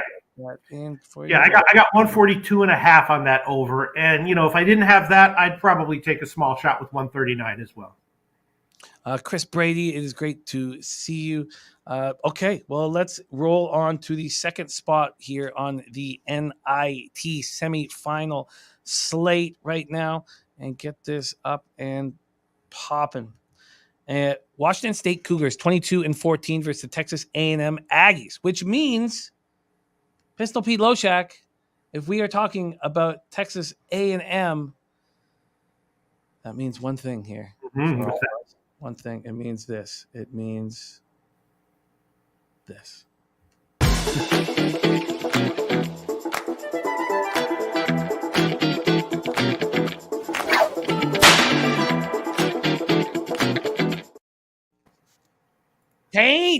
Paint is in the house on Texas A&M, and you already mentioned that you also had interest in Texas A&M. Washington State, though, a nice little run here. Oh, yeah. Double-digit victories all the way through here, and SMU and BYU. I mean, you can wonder if they really cared. If Washington State's opposition cared as much Washington State in those games. Washington State sure looked good, but we have a Texas A&M team also double-digit victories. Look at Oregon and Wake Forest. Take it. Wait, and then let's just do this quickly here before we go. This total opened up at 133.5 here at the Legal American Books. That's where it stands right now. We have Washington State opening up as 1.5 point dogs. That's moved to 2. PointsBet has moved that to 2.5. And then when we take a quick look at where the cash lies, 85% of the tickets. We have 10,680 tickets in, 85% on Texas A&M, 82% of the cash on them. And again, we don't have the cash for the total. It's just 50-50 with the tickets and no market movement. Take it away here, Pete. Washington State, Texas A&M. Yeah, I took Texas A&M as soon as it came out at Pick'em. I got Pick'em on that one. You're right, though. I'm not super excited betting against Washington State. This is an extraordinarily impressive team. But if they weren't an impressive team, then Texas A&M would probably be like a 6-point favorite or a 7-point favorite. That's why the line is so low. Washington State could easily win this, and that's why I didn't bet my entire bankroll on it. I just bet a decent-sized shot at Texas A&M Pick'em. But I did give Texas A&M last week, Jimmy the Bag. I gave Texas A&M against Wake Forest as an official pick, and that was a similar feel. I didn't love betting against Wake Forest. Wake Forest came into the NIT playing well with mojo and all that, and it was kind of eye-popping that Texas A&M won by such a big margin. I thought Texas A&M was a solid bet. Maybe they'd win by 5 or 6 or 7, and I'd come away with a win. I wasn't expecting a double-digit win over Wake Forest. That was a very impressive win in my eyes. Even more impressive than the Washington State performances over the past 2 games, which have also been extremely impressive, right? Kind of like how, Sam Comer's 19 straight NBA winners on Twitter is very impressive, but my 28 straight NBA winners is even more impressive. You know what I'm saying? So, sorry? I do know what you're saying. Yeah. So, again, nothing against Washington State here, just like nothing against Sam Comer for his 19 straight NBA winners. I took Texas A&M. Again, if it loses, I'll be fine with the loss. I hope it doesn't, but I'll be fine with it. And I'll make it official, minus 1.5 market line. You can throw that on Jimmy the Bag. Texas A&M, minus 1.5.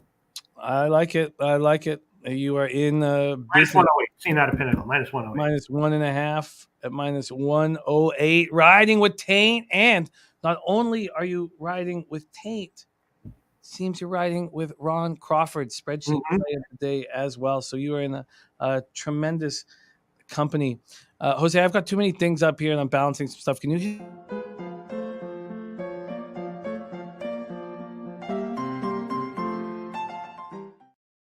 All right, Pete is locked in. So Pete, you got both of these squads, minus 1.5. And Tyrone Coleman says, Pete, do you have over under on St. Bonnie? I took the under on that one. Again, I got the opener 142.5, and if I hadn't gotten that, I would still probably take a shot with the 139, although a bit smaller. All right, you are locked in, Pete.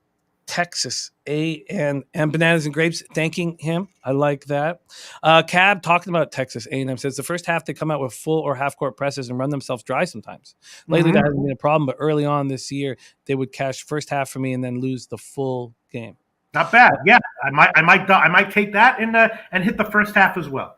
That's what Brothers and Bets is saying. He says, I like that first half. Texas A&M too. Brothers and Bets, my guy. Both of them. They're two cappers that you're going to see more on this show. I hope to work with them very, very soon. And thank you for making the trip down to San Antonio. And it was great meeting you guys. Ton of respect for your skill set. Want to work with you guys. All right, so Pete has moved on 2 spots. He's moved on the Bonnies minus 1.5.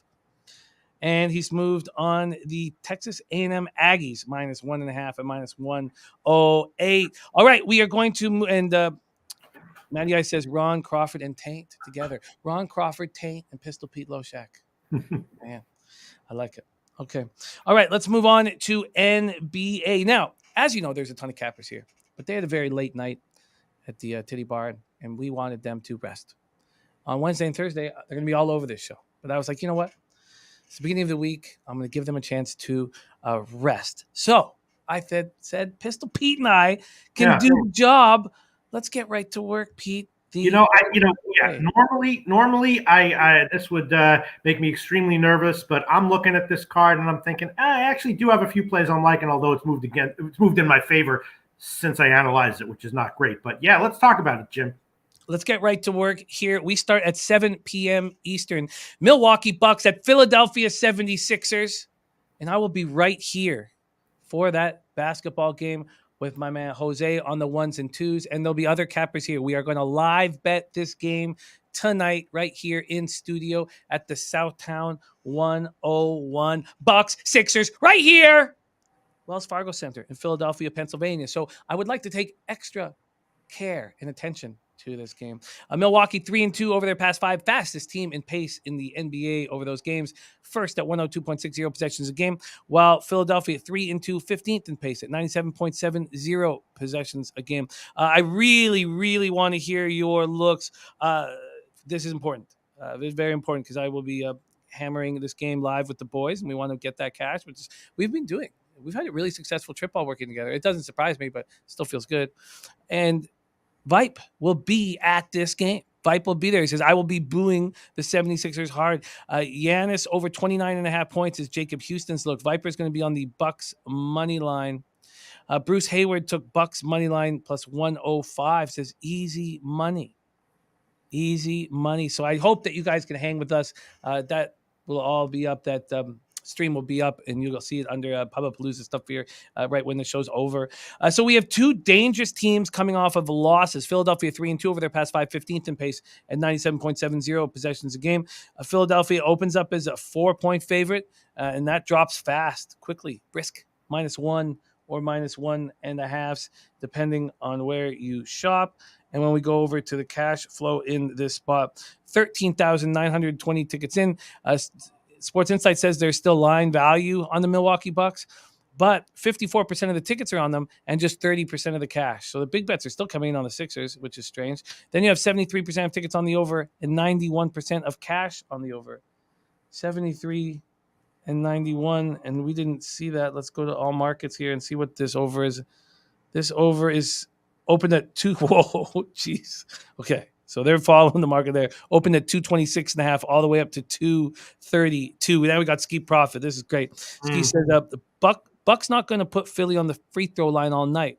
Milwaukee are the more rested team. Also feels like the Sixers been folding versus good teams since Harden came. Not sure if I'm betting, just trying to help.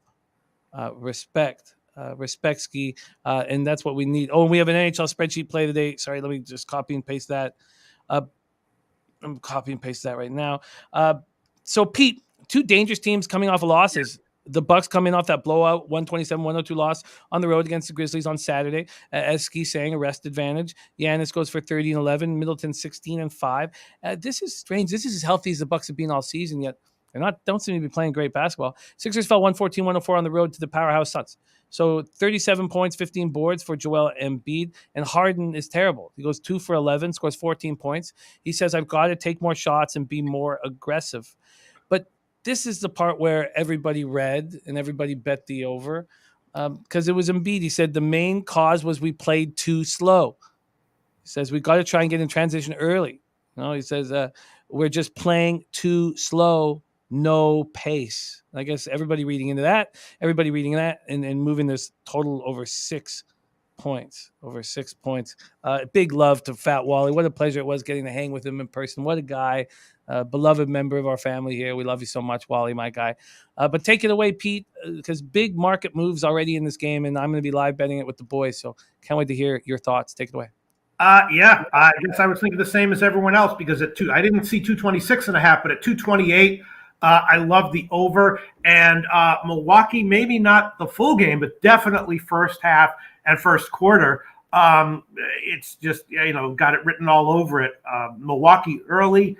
And the over, even with the line move, I guess I'll make some of that official. But yeah, would love to take Milwaukee first quarter, first half, maybe both over, even at the higher line, and probably Milwaukee team total overs as well. I guess I'll look at the Milwaukee first half team total over, which is just 56.5. That's got to be, I don't know if all the things I just mentioned are positive EV plays, but Milwaukee first half team total over at 56.5. That's got to be a good play, Jim. I'll make that official, even before I hear what anyone else has to say about it. All right, give me that number again. 56.5 minus 109. Milwaukee first half team total over. 56.5 minus 109. Yeah, and I don't have the numbers in front of me. I'd love to hear Dan Kelly with how he sees these numbers. But I love Milwaukee early at home against the elite teams in the league. And I don't know if I like them as much on the road. And I don't have the numbers in front of me to back that up. So that's just feel and how I feel like I've been making money. But so who's the angrier group? I mean, Milwaukee loses 127-102 on the road against the Grizzlies. Do you think they're angrier than the Sixers losing by 10 on the road to the Sixers? Onto the Suns? It's the judging NBA players' level of anger is not my forte, Jimmy the Bag, in general in life. But I have to assume that at the very least, I mean, Milwaukee's off a blowout road loss, and they're getting healthier. You know what I mean? So it's just, and Philly is just having some issues. Maybe they'll be able to fix it, like Embiid said, with tempo and whatever. But have to assume that that Milwaukee's going to be max motivated here. I mean, before their last loss, they were a covering machine, and Philly was not winning, but just 50-50 ATS, I mean, I'm just nervous. I'm nervous. I think the Sixers were not pleased with that performance, and Harden was terrible. And so, look, I understand the big market move towards the Bucks, but I just don't know if I want to be late to the party, and I don't know if I trust them on the road to take care of business. If you like the Bucks, don't get mad when the refs ain't giving them no calls. Yeah, I mean, yeah. Well, sure. So you've moved on that first half team total over for the Bucks. Jacob Houston says first half over on the road for Milwaukee's 8-2 last 10 to the over. So it makes sense to take the Bucks team over first half. Bruce Hayward says, Jimmy, this is a revenge game for the Bucks. Let me pull that information up. Not what Allen says Bucks first quarter. That's what I was thinking. I was thinking Bucks early, whether that means, first quarter, first half, for 7.5 minutes, whatever. I love those first quarters of the Bucks against elite opposition, but I prefer that at home, personally. So, the Sixers took out the Bucks 123-120 last time they met. This is the final time they're meeting. Bruce Hayward talking about the revenge angle. I think this is just a live betting spot for me. I have a question. Why do you keep saying revenge like that? You know how we pronounce it on this program. Yes, you're right. Revenga. This game makes me very uncomfortable. These are two really good basketball teams coming off of losses, and Paulie Walnuts' his team totaled over for the Bucks. I'd rather just attack this live. I just want to hear everybody's looks, have a feel for where the market has gone, and listen, and just bet live. So that's my plan. Anything you want to add, Pistol? No, I'm an inch away from adding first half over as well. But I'll just hold off for now, I guess. All right, let's move on. 7 p.m. Eastern. Next up, we have the Chicago Bulls, 43-32, 17-22 on the road at Washington Wizards, 32-42, 19-18 at home. Bulls sure been coming back to earth over the last little while. We're in Capital One Arena in Washington, D.C. Chicago 2-3 over their past 5, 23rd in pace at 95.5 possessions a game, while the Wizards are 3-2, 10th in pace at 98.70 possessions a game. See what we are dealing with. Bulls open up at -3. They go to 3.5. There's now a 4 on the board at Caesars Sportsbook. From a total perspective, it opened at 226.5. It's down to 223 or 222.5. Billy Friedrich on that first quarter over Bucks Sixers. So this correlates a little bit with your action there, Pete. Jay Soul says, love the Wizards here. Love the Wizards here. Let's go over to the cash flow and see what we are dealing with. We have 10,566 tickets in. We have 19% of the tickets on the Wizards, but 36% of the cash. So big bets have come in on the Wiz. Then you have 40% of tickets on the under and 63% of cash, and we've seen that total drop. So that all makes sense. THC is ready. Said Bulls have played a ridiculous amount of road games. Jay Soul says double revenge for the Wiz. Joshua Chipman says no idea why this total is going down. Bulls love a shootout. And THC Rizza talking about the third game in 4 nights, all on the road for the Chicago Bulls. 4th game in 6 nights for the Bulls. And Alex Gagnon says they're struggling to score. They're on a back-to-back after their third loss in 4 games, 109-104 at the Knicks yesterday. DeRozan goes for 37, Levine for 27. The Wizards coming off their second straight win, 123-115 at home versus the Warriors on Sunday, and it was Kispert. Kispert goes for a career-high 25. And the reason why I have a little pause with Washington is because they're coming off a game where they go 16-28 from 3, 57.1%, the best numbers they've had from 3 all year. And I don't mind that they're going to be without Kuzma. Saturated says DeRozan is out. Levine is hurt. So I don't like backing a team after a 58% performance from the three-point line. That's about as simple as it is for me. Can't wait to hear your analysis. Take it away, Pistol Pete. Bulls, Wizards. Maybe Bulls early because of the frustrating results of last game. But overall, was definitely thinking Washington or nothing, thinking under or nothing. The Bulls have been a strong under trender recently. And I was thinking also, although Washington has been a dead over team at home, over the past month or so, I was thinking maybe Washington, maybe Bulls team total under, and maybe some kind of hedge with Chicago first quarter, maybe. But, I don't like the spot for Chicago. But some people are saying that they like Chicago here. Whoa. Perfect rotation says Bulls by 10. Whoa. And where is it? Diesel already played the Bulls -3. Yeah, tough one. I didn't bet it yet. I think I'll pass. If you gave me a free bet, I'd probably take Bulls team total under. I don't know. Confusing game. It's a confusing game. I can understand this tired Bull squad wanting to fade the tired Bull squad like Jay Soul's plan is. I just get nervous. I just get nervous backing a team after they have their best shooting performance of the year, and I always do. I'd rather back someone after their worst. or maybe not the worst, but a bad one. Okay, there we have it. Bulls, Wizards. So no movement from either of us. We have passed. Let's move on to 7:30 p.m. Eastern. Next up, the Detroit Pistons, 20-55, 8-29 on the road at Brooklyn Nets, 39-36, 16-20 at home. Tyrone Coleman says, "So Jim, you want to bet on Harden?" Yeah. Well, no, I don't. I don't want to watch that game and cheer on Harden when we talked about it in the chat, Drew Holiday being able to lock him up and being able back. And I don't want to put my money on Harden, but yeah, you're right. That would be an angle that would correlate what I was just saying. So, okay, let's move on. Detroit Pistons, Brooklyn Nets. We're at Barclays Center in Brooklyn, New York. Detroit 1-4 over their past 5, fourth in pace at 100 possessions game, while Brooklyn 3-2, ninth in pace at 98.90 possessions a game. We have these Pistons opening up as 13-point dogs. It goes to 13.5, then goes to 14. This total keeps shooting up. Opened up at 229. Now it's up to 234.5, up 5.5 points. Are you kidding me? And we have 12,395 tickets in. The big bets are being made on Brooklyn, the market moving towards them. 46% of the tickets, 64% of the cash. Then from a total perspective, 63% of tickets are on the under, but just 21% of cash. So the big bets have come in on the over. Pistons coming off their second loss, 104, second straight loss, 104-102 at home versus the Knicks on Sunday.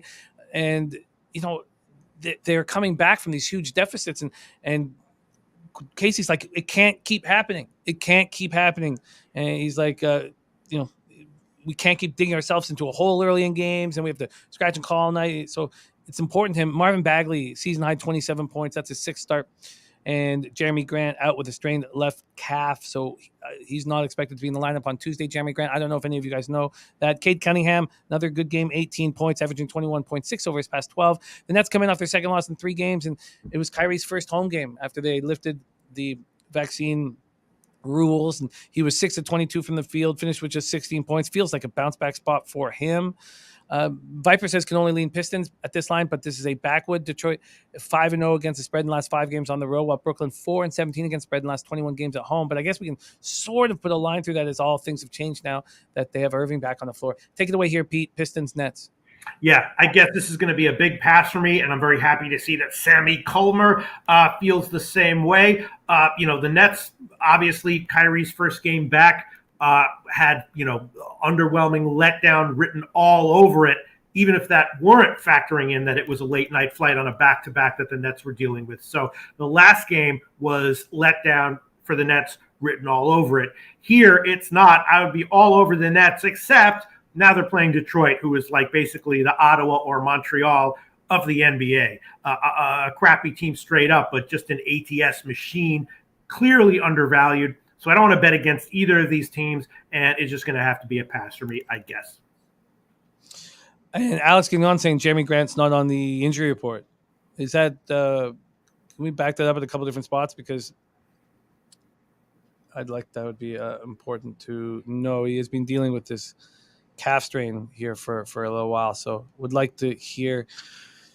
And then okay, so yeah, I get it, but knowing if Jeremy Grant's going to be in or not is important. Saturated looking at the Nets first quarter, yeah, this is not a spot I find appealing at all. Let's move on to 7:30 p.m. Eastern. Next up, LA Lakers 31-4. And I will, when I hand this game over to Pete, I'll go get some Jeremy Grant info for us. Lakers 31-43, 11-25 on the road at the Mavericks, 46-29, 26-12 at home. We're at American Airlines Center in Dallas, Texas. Lakers 2-3 over their past 5, 18th in pace at 97.27 possessions a game, while Dallas 3-2, 25th in pace at 95.30 possessions a game. They had been the slowest team in the NBA 2 weeks ago over the 5-day period, but now the Jazz have one of the slowest paces I've seen in years, or at least the 5 years that we've been working together here live and going over it every day. So let's talk about this spot here with the Mavs. Lakers open up at plus 8.5 to now plus 11.5 or 12, telling you that both AD is likely to be out, but LeBron must be out as well. This total up to 223.5 has dropped to 219.5, down to 218 at some books.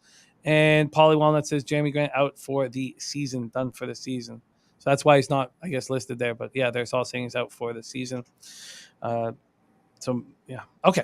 So let's talk about this spot here and see where the cash lies in it. 50-50 on the tickets and 79% of the cash on the Mavericks, and then 53% on the over, 19% of the cash on the over. Saturated said Dallas won't let them get to 105.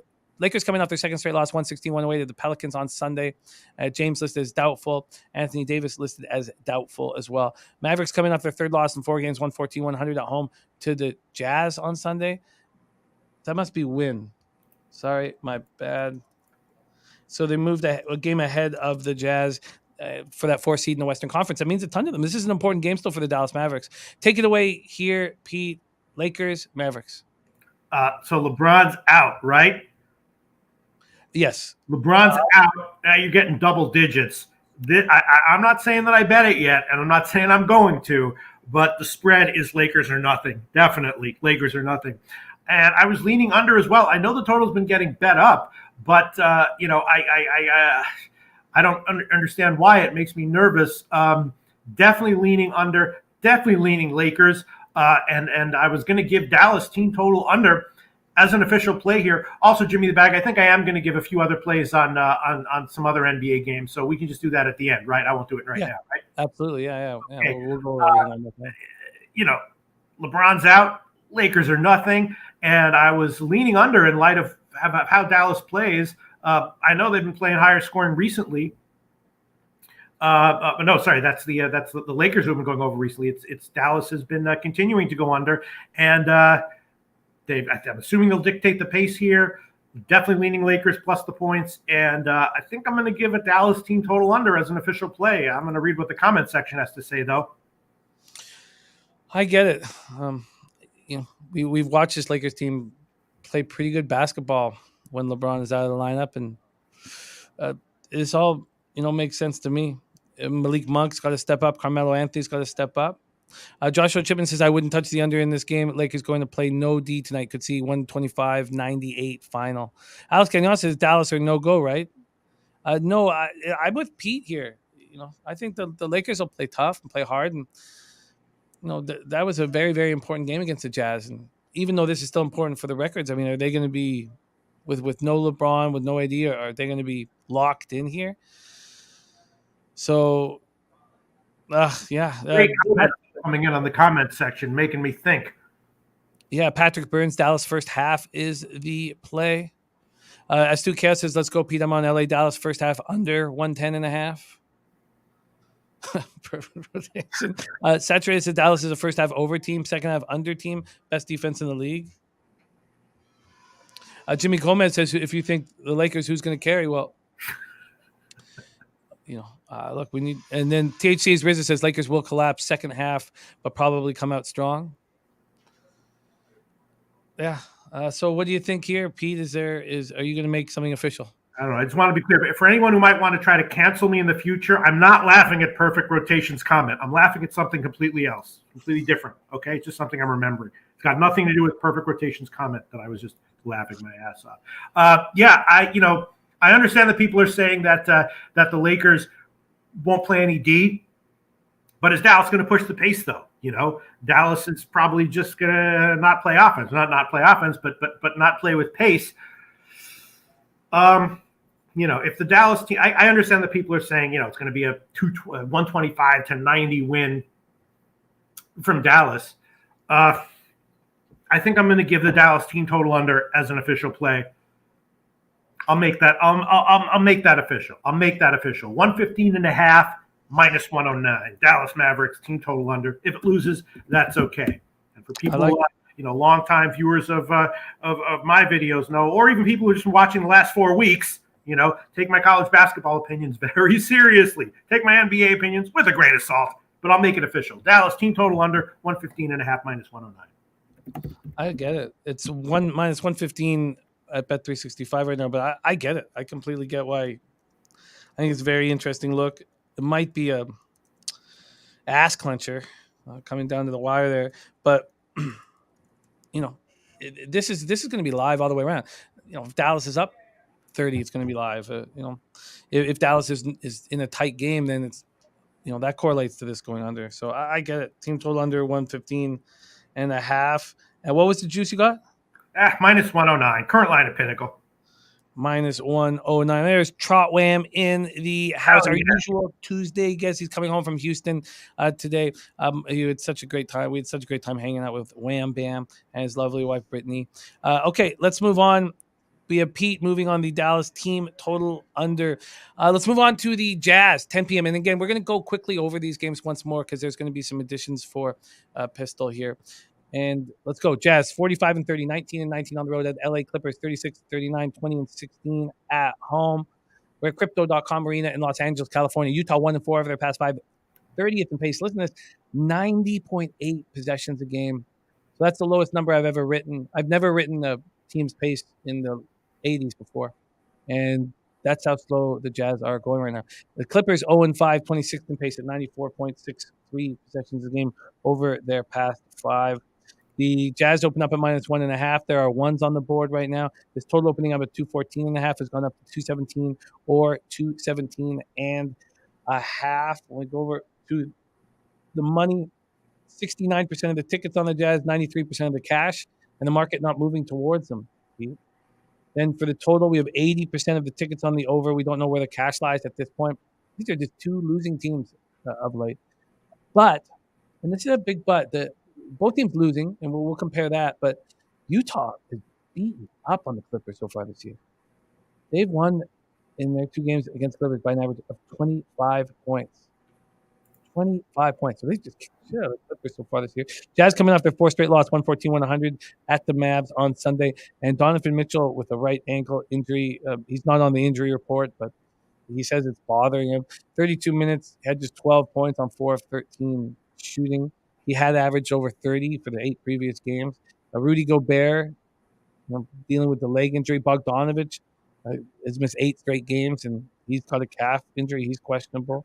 So then who do you have leading your team? Rudy Gay, 18 points, second double-double, second double-figure outing of the month. If Rudy Gay's leading your team in points, you're losing that basketball game. Clippers coming in off their 5th straight loss, 122-97 at home over the Sixers on Friday. Amir Coffey went for 21. They've lost their last 3 by double digits. And Paul George is trying to come back. But it just feels like the Clippers have handled the adversity so incredibly well all season. It just feels like the weight of that adversity is starting to really press down on them. What do you think here, Pete? Do you agree with this late market move to the Clippers? This is a tough one. Late market move to the Clippers? Yeah. I'm seeing Jazz.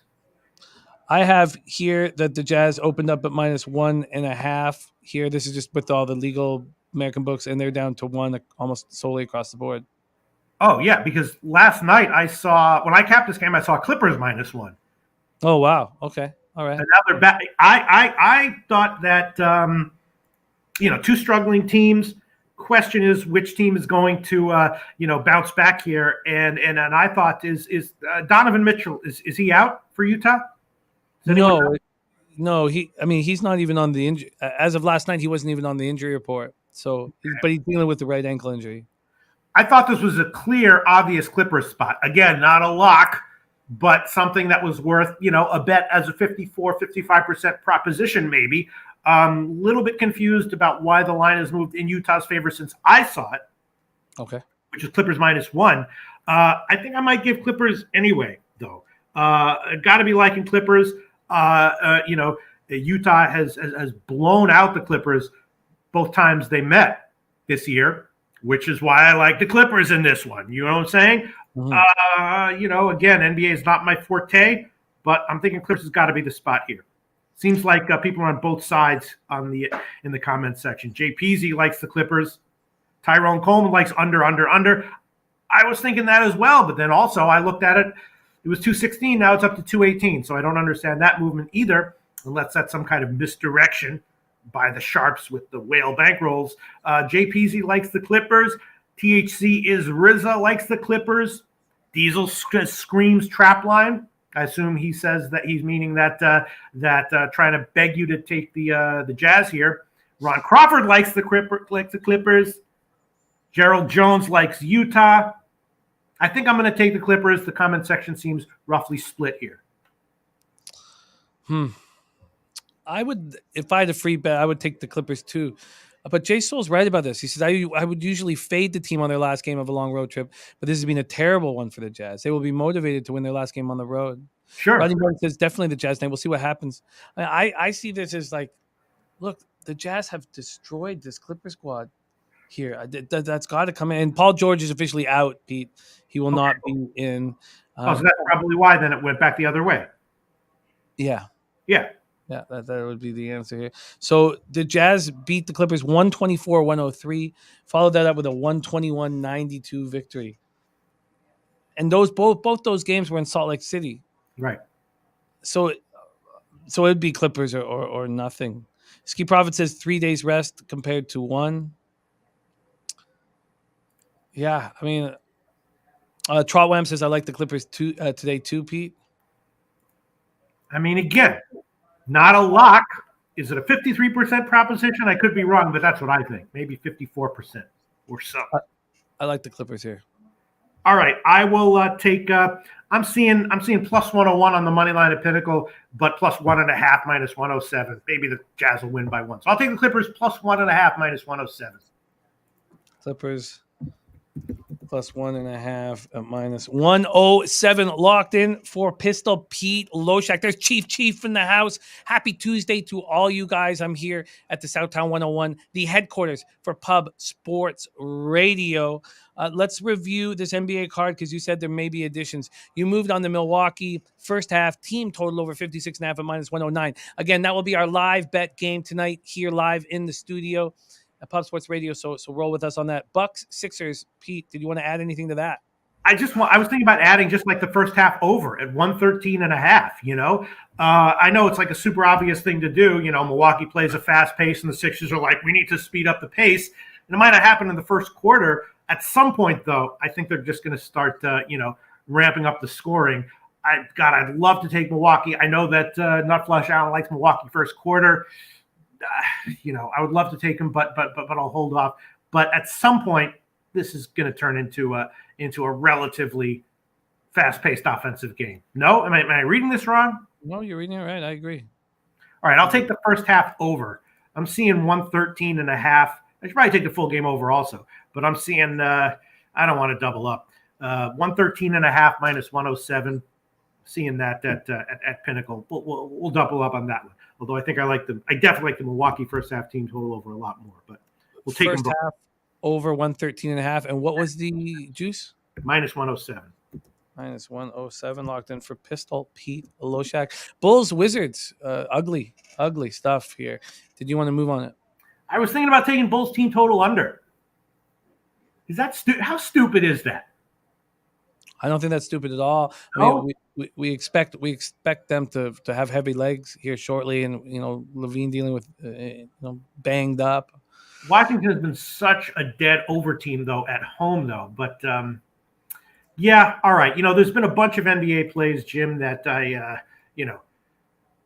like the last show, I forgot who it was, or some home underdog of 7 points. I was like, I like them. Why am I not taking them? Of course, they won outright. And it's not that my handicapping was correct. It was that I liked it and didn't give it without a good reason, Mm-hmm. So I'll take it. I'll take the Bulls team total under. I'm seeing 113 at Heritage. Under 113 minus 110. Bulls team total under. 113.5 or just 113? Just 113. Okay. So sorry, was that minus 110? Sorry, Pete. Yeah. Okay, minus 110. Okay, so then we have Pistons Nets. Is there anything that you wanted to add there? No, total pass. Then Pete's on the Dallas team total under 115.5 at minus 109, and he's on the Clippers plus 1.5 at minus 107. And I get it. I will be on the Clip show here. Maybe move the money I make in the live bet over towards the Clippers. I think that with Paul George and being announced out, and with that going to go around the circles, I think we might be able to get a better line here. And Jay Soul, who's a great capper. By the way, I did reach out to Jay Soul and said I dig his style. I would like him on the show. So Jay Soul and I are in talks right now about making that happen. Also, we had Jose talking about Rayhan Hyder, who sponsored our poker game. He's down here in San Antonio. I got to hang with him in Costa Rica as well when I was working on that. Hell yeah. I hung out with him too. Great guy. Man. Shout out to Rayhan Hyder. So Rayhan will be making his Betting with the Bag debut here live in studio on Thursday, capping the card. Tyrone Coleman says his under was the Lakers game. His under was the Lakers game. And Saturated says when Levine and DeRozan are healthy, they just outscore teams. They can't get there reliably in current form. I think that's a sound way of putting it. I really do. Okay, I'm not going to go there, Real Deal Prime. I tell you that much. Okay, let's review all action here on Loshak and the Bag. And I'm here. My man T's got me the San Antonio Missions minor league baseball hat, so I'm rocking it. Dan Kelly did have a move here on the show. He said first half Washington money line. First half Wizards money line at plus 130. He also said, remember this from those of you who were with us right at the start, and those of you coming late, I'll remind you. He said Bulls playing their 6th game in 9 days, their 5th and last road game. He says I'll be on the second half under if the first half goes over. There you go, right there. There's Billy Brisbane in the house, being so much fun hanging out with Brizzy, my guy. Cindy plays horses in the house as well. Great to see all of you. All right, so let's review action. The taint play of the day is Texas A&M minus 1.5. Texas A&M minus 1.5. And who else is on that? Pistol Pete Loshak and Ron Crawford. Taint, Ron, Pete. We have stayed off of the Leafs-Boston game, although Pete did get it at the best line available, minus 127, but it's that up over minus 140, and he's not making that official. He is on the minus 136 with the Tampa Bay Lightning. I'm on the Tampa Bay Lightning minus 1. When we were looking at that game, it went back down to 131. Now it's up to 143 at Pinnacle. Wow. Big two-way line movement there, Jim. In Leafs-Bruins. Yeah. Ooh. And now the Rangers game, and now the Penguins are back down to minus 160. Wow. Sorry, didn't mean to disrupt the flow of the show. No, it's important. It's important. Oh, my God. Diesel, I'm down, man. Hit me up anytime. I am following you now, right? So I believe, right? I am following you now, so just DM me anytime. By the way, Billy Friedrich saying Mrazek is likely net. And then Ski Prophet said I had to rewind that. Taint, Ron, Pete, auto bet, says Ski Prophet. If it makes you feel better, I'm also on it too, Ski. So wow, is this a say, hey? Well, I feel like kind of a chump just adding it on there. Everyone has it. I took a money line minus 130 because my book gave me minus 2. So we can add that on there. I'm actually, Jimmy, scribbling down here win totals for MLB. That's what I've been doing. Okay, I like it. Okay, so we have a say, hey, play of the day here. With Tyrone Coleman clarifying that his under was for the Lakers, not for the Clippers game. Thank you, Tyrone Coleman. All right, that makes you feel better. I agree with that. The total's gotten bet up though, so we'll see. I took the Dallas team total under. Whatever. If they win 130 to 80, I'll just eat the loss. Play of the day is Texas A&M, and you want the money line, Jose? Yeah. I bet money line minus 130. Honesty, transparency. So, not the best line there, but minus 130 is just under the juice number that I feel comfortable with. So, and shout out to Ghoster for giving me a little cash in my pocket with the Blues last night. So, yeah. Yeah, it was the guys were on one in NHL. It was nice work by all. So let's just keep going here. Loshak is on Montreal plus 2.5 at minus 129, and I'm looking closely at that Montreal team total over 2.5. I am interested in that game. Pete's on the Pens minus 1 at minus 107. I plan to be on that as well. Pete is on Columbus team total over 2.5 at minus 122. I'm staying far away from that Islanders Jackets game. Senators, Predators, another game I'm going to be off of, and we talked about Melnick dying, within the last 24 hours and how that will affect the squad. Pete's on the under 6.5 at minus 111. Minus 111. And look at this. Get our graphics ready, Jose. Run the Bronze CSL Market says, what up, guys? Can I get a birthday pick, Loshak? Well, first, Run the Bronze CSL Market. We'd like to know how old you are because that will affect the happy birthday uplifting monologue that Pete delivers. I mean, if you're 24 or 34 or 54 or 84, it changes the uplifting monologue that Pistol delivers. So when you tell us your age, you're damn right. Pete will give you a birthday pick. And I want to know it too, because I love hearing which body, and I love watching him sweat over how important it is.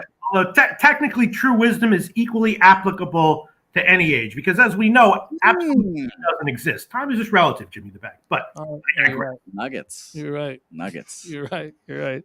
Okay, let's go. Pete is on the Flames -117, and I'm surprised I wasn't already on it. He's 26, by the way. 26 years old for Run the Bronze CSL market. So let me just review all the action one final time, and then we will close the show with us getting. And Saturated says, hope we get a GILF montage, no matter his age. His? Okay, let me just stay focused here. Under 6.5 in Colorado, Calgary. Ron Crawford spreadsheet play today is Dallas in regulation. Pete's on Dallas -1, -104, and Dallas team total over 3.5 plus 120. Slatsy is on Dallas in regulation, and I'm on Dallas -1. And I'm not concerned that we're all on it. And there he is, Nasty Nate in the house, man. That was fun hanging out with Nasty Nate. What a guy, man. I love Nasty Nate now. Definitely got big uncle vibes. I will be seeing him in October. Oh, yeah, you get to see him in Boston. Yeah, him, Seamus, September. Oh, shit, that's going to be dope. That's going to be dope. I love Nasty Nate, man. He's a huge part of the fam here. So Pete's on the Bonnies -1.5, and he's on the spreadsheet play of the day, which Ron Crawford is on too. And happy birthday to your brother, Nilo. I got to meet him. So happy birthday to your bro. Pete's also on Texas A&M -1.5, -108. And that was the spot where the spreadsheet is on as well. Then we've gone over Pete's basketball action, but one final time. First half team total over 56.5 for the Bucks, and the first half over 113.5 -107. And don't forget, we're going to be here live for that Bucks Sixers game. So we'll talk about what Pete's action. We'll talk about if he's catching it live in person. Maybe Pete, if you're around and you can jump on for a few minutes, we'd absolutely love that. We'd adore that. For which game? For the NBA game? Yeah, we're going to be live for that game. So if you could just if you pop in for like 5 minutes and just say what up, give us I've been deep in live betting college basketball all since the Super Bowl, but NBA live betting, I'm sure it's great. It's just not. I just don't do it. But yeah, well, we'd like to hear your college basketball looks as well. Tyrone Coleman says, "How do you feel about the under in the Tampa game?" We see these Boston home games go under at such a high rate, and sorry, I was thinking Boston Tampa in my head. My bad. Tampa.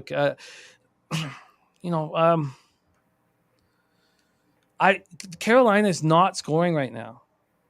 I know they just came off a 6-goal game against Washington, but I've been watching their games, and they're tight games. Now everything's changed, I guess, when D'Angelo came back. If I had a free play, I'd take the under, but 5.5 plus to the over. I'm comfortable with just the Lightning on the -1 line. So let's just go over the NBA action. What last finally with Pistol Pete? I said the Bulls team total under 113, and then we have Dallas team total under 115.5 -109. I'm interested in the under there, and he's on the Clippers at +1.5 at -107, and I expect to move on that. I will be popping out my action here on Twitter, the extra added action. Pete, it is time. Jose, take it away.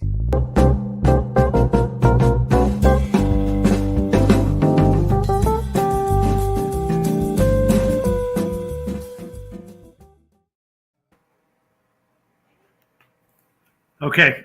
All right. Just a couple. Yeah. Okay. Yeah. They asked for it, Pete. They asked for it. Oh, no, sure. No, when your birthday, you get what you want. Yeah. I mean, she parties that one. Pete, do you have any thoughts? I'd bang them all. What do you want me to say? Yes, I would bang them all. Yes, I would. All right, not exactly. I would enjoy it. Not ironically, but I wouldn't ironically bang anyone. Yeah, no, I get it. You nailed it. Okay, let's go. I canceled for that right there. That's okay. No, you don't get canceled for positivity and love.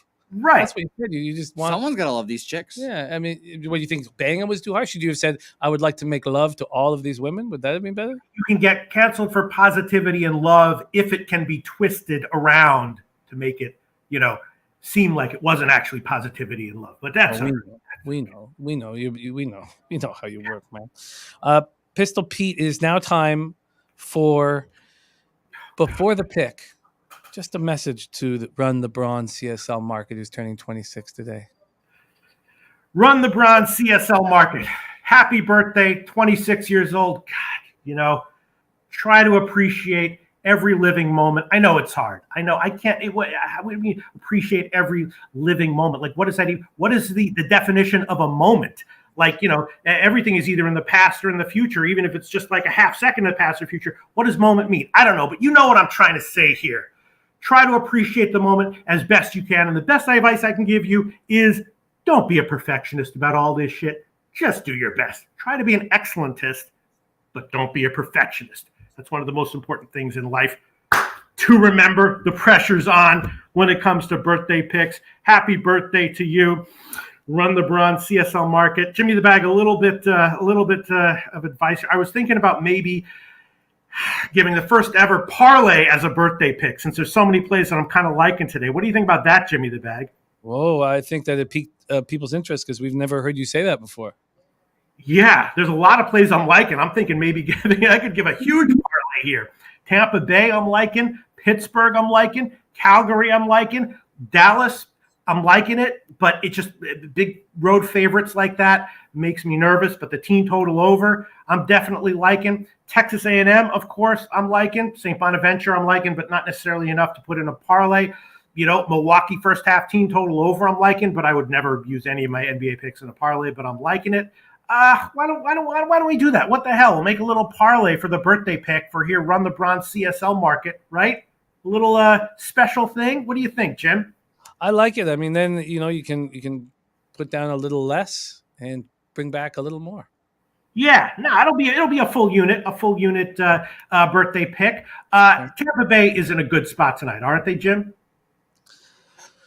I believe so. It's not like they're on the second half of a back-to-back where they're 8-0-1 on it, right. But I believe that they're going to turn it on down the stretch. And I was a little surprised that they lost the first two games of the road trip that started against Carolina in a 3-2 loss. And now Carolina is coming off of two huge high-scoring road wins. Yeah. That's a little bit of a down spot for them, right? You have to think it is, and they lose Kotkaniemi. Is that going to make them, because Brind'Amour was pissed off. He was very angry at Lars Eller, who's not considered a dirty player. So, yeah, I think this is a lightning spot. I really do. It is, right? Yeah. All right, Jimmy the Bag, if you had a free play and you could put it on Tampa Bay or Calgary, which would you choose? I would put it on Calgary. Really? Why? Just give me quick analysis. Why? Because Avalanche shut Calgary out 3-0, and Sutter had that talk about how good the Avalanche are, and this means something to the Flames, who are going to comfortably win the Pacific. And big shout out to Dennis Garcia for putting like a really nice chunk of cash in our pocket at the plus 210, and I need it. So I'm very excited about it. Yeah, I just think this is a big game for the Flames. The Lightning don't care if they win this game or lose this game. Mm-hmm. They don't. I don't think they care. But I think the Flames really do. And I think the Avalanche might be a bit vulnerable, even though they have lost 2 of 3. They just don't have their captain. They have some defensemen out of the lineup, and it means everything to Calgary. I think Calgary might be the best bet on the board. And I'm saying that now after we capped the card because I haven't even bet it yet. I made 2 bets because maybe Dallas I might like a little more, maybe. But, yeah, I would take Flames. All right. Let's have a little fun here, Jimmy the Bag. We'll do this once, and then and remember, parlays are they magnify EV, but they're big underdog bets. That means that they can easily be negative EG, expected growth, even if they're positive EV. So you want to be careful with parlays. All sports betting is fun, but especially when it comes to parlays. But let's make a birthday pick. I'll give you a 4-teamer, Jimmy the Bag. Four-teamer? I'll just use Heritage Lines here. 4-teamer? I don't know, Jimmy the Bag. Yes. I don't know what the hell? In honor of the first ever Pubapalooza, we'll just throw on a 4-teamer as the first ever parlay birthday pick. All right. And also the fun that you have is what you can earn, and my lifetime record on these birthday picks is way up. So I've earned a little bit of an opportunity to give a parlay for a birthday pick, right? Are you wearing pants? I don't know, Jimmy the Bag. Okay, sorry. I just March Madness is over. Your brain's always a little bit fucked up after March Madness when you're that intense into college basketball as I am. But let's do it. How about it, right? All right, let's go, Pistol Pete. Let's go. Texas A&M minus 130. Pittsburgh Penguins -173, Calgary Flames -118, and Tampa Bay Lightning -141. And let's see what that comes out to. That comes out Before you do that, before you tell us what it comes out to, give it to us again. Texas A&M -130, Penguins. -173. These are all current Heritage lines. Okay, next. Calgary -118. Flames -118. And last one? Tampa Bay -141. Lightning -141. Birthday pick 4-teamer, and it comes out to? Plus 782. Ooh, shit. I mean, are people liking this, or do people just want like a straight standard birthday pick and then that's it? No, this is where you're keeping everybody on their toes, man. Game's changed. Let's see if you hit this, man. Yeah, I should. Jacob Houston says he's getting plus 798. I don't know. I'm seeing. Yeah, it would be one unit to win 7.82 units. There you go, Pistol Pete. Let's do that. You're like Shania Twain, giving them something to talk about here. Yeah, exactly. Let's give them something to talk about. You know what I mean? Instead of fucking Will Smith smacking Chris Rock, now they're talking about the first ever birthday pick, almost 8-1 for CL. Run the bronze CSL market, Jimmy the Bag Man. Dude, everyone wants to know your Will Smith and Chris Rock's takes. We're all sitting on the edge of our seats waiting to know. What do you think of slapping another grown man? Oh, I thought it was great. I support online threats of violence, real life violence. I thought it was all great. I'm pro. I thought it was awesome. Luke Murphy says I really don't watch the Oscars at all. I barely even knew about it until like a few minutes ago when I went on Twitter and emailed and got the link for this show. By the way, Luke Murphy says that's not a Shania Twain song. Really? I thought it was. I don't know why Shania Twain came into my head. Millsy says, broke my heart, couldn't be there with squad in San Antonio, but I was in Vegas, so got to meet up with Lollipop. Yeah, Millsy, we're just getting started. We're going to do a lot more of this. Bananas and Grapes says, I got butterflies in my stomach from this parlay. It's Bonnie Raitt. Let's give it what we're talking about. Sorry. That's my bad. It's a birthday pick. Yeah, I'd bang them both. I'd bang them all. Just like my friend, Mr. People Shack. Okay. Top Shelf Play says, I know it was a fire pick. You sounded way too confident. He did sound really good confidence. Didn't he sound full of confidence? Okay, so the birthday pick 4-teamer, Texas A&M, -130, Penguins, -173, Flames, -118, Lightning, -141, 8-1. Real Deal Prime says, hands are better than guns, and hashtags Will Smith. Oh, God, I did not like it. Okay. We have a new nickname for you. Lock Shack. Who came up with that? Les Man came up with it. That good one. That is a good one. How's that never come up? How did we not think of that? Oh my God. Well, we can't say the L word. That's why we used to avoid using the L word. So, but I like Lock Shack. Peter Lock Shack. AUD says, bang them all, baby. Yeah. Pete's changed my thought process there with the confidence there. Nutflesh says Jimmy's in Texas now as a country music expert. Yeah, Bonnie Raitt. Shit, my bad. What a treat it is to cap the card with you, Pistol Pete. But you know who makes it special is everybody in the chat. You guys, you bring so much fun and analysis, and like you just make it so special. Billy Friedrich, Nutflesh Allen, AOD, Les Man, Julian Cesario, thank you for the kind words. Luke Chase Fox, Run the Bronze CSL Market. Happy birthday. Happy 26th birthday for you. My man Top Shelf Plays, Bananas and Grapes, JPZ, Jared TG, Millsy, Trot Wham, Real Deal Prime, Rem Most, Mark Schillingberg. What a great group. When Luke Murphy was the first one to know that was not Shania Twain. He knew immediately. Esteemed author Luke Murphy, by the way, Pistol Pete. Esteemed author Luke Murphy. His last novel we pushed it out, tried to help, but he's a very, very well-known author, and he's in our chat. So, gives us some legitimacy, wouldn't you say, Pete? Yeah. I'm having an AIPP meltdown right now. I gave an 8-1 parlay as a birthday pick, but I'll be okay. Oh, and by the way, thank you, Cindy. Sorry, horse pick. Mahoning race 3 The 1A fast call at 10-1, 141247. We have the horses up here in the bar. The horses are betting nonstop. Now, with Razor Sharp picks and Guillermo Zertucci here, nobody screams shot time and then does the celebration for Jager bombs. But there it is in the corner. We're hammering it as we speak. Speaking of races and such, how did we should talk about the weekend a little more, I guess, since people aren't here. Sure. And I would say, Jimmy, we streamed at a horse track this week. How'd it go for you? Well, just hanging out with all the friends was glorious. But with the amount of sauce intake that we've had over the last little while, I had not done enough prep. So I was kind of, hanging on by the seat of my pants there. Now, when Guillermo and Razor first got here, we had Santa Anita up, and so I was up 230 on those two races, and those were the only two races I bet. So I had, I came in the black, and I think I'd have to look at my account now, but I believe it's in like the 150. I probably lost 50, 70 bucks. But it was just hanging out with everybody was so special. Rodney Barton, I love you, my man. He says, I'll come to the next Pubapalooza. Peace out, brother. Much love to you guys, truly. And man, this is just so. But Retama Racetrack, big shout out to Retama Racetrack. They took such great care of us, and it's a beautiful facility, a huge facility. And so yeah, big shout out to Retama. And I guess the highlight of the day would have been our moment with Wally, bringing him onto the show, and then everybody, how many, I don't know, 15 or 20 guys, in the background, kind of sending them love. I think that was probably my favorite moment of the day at Retama.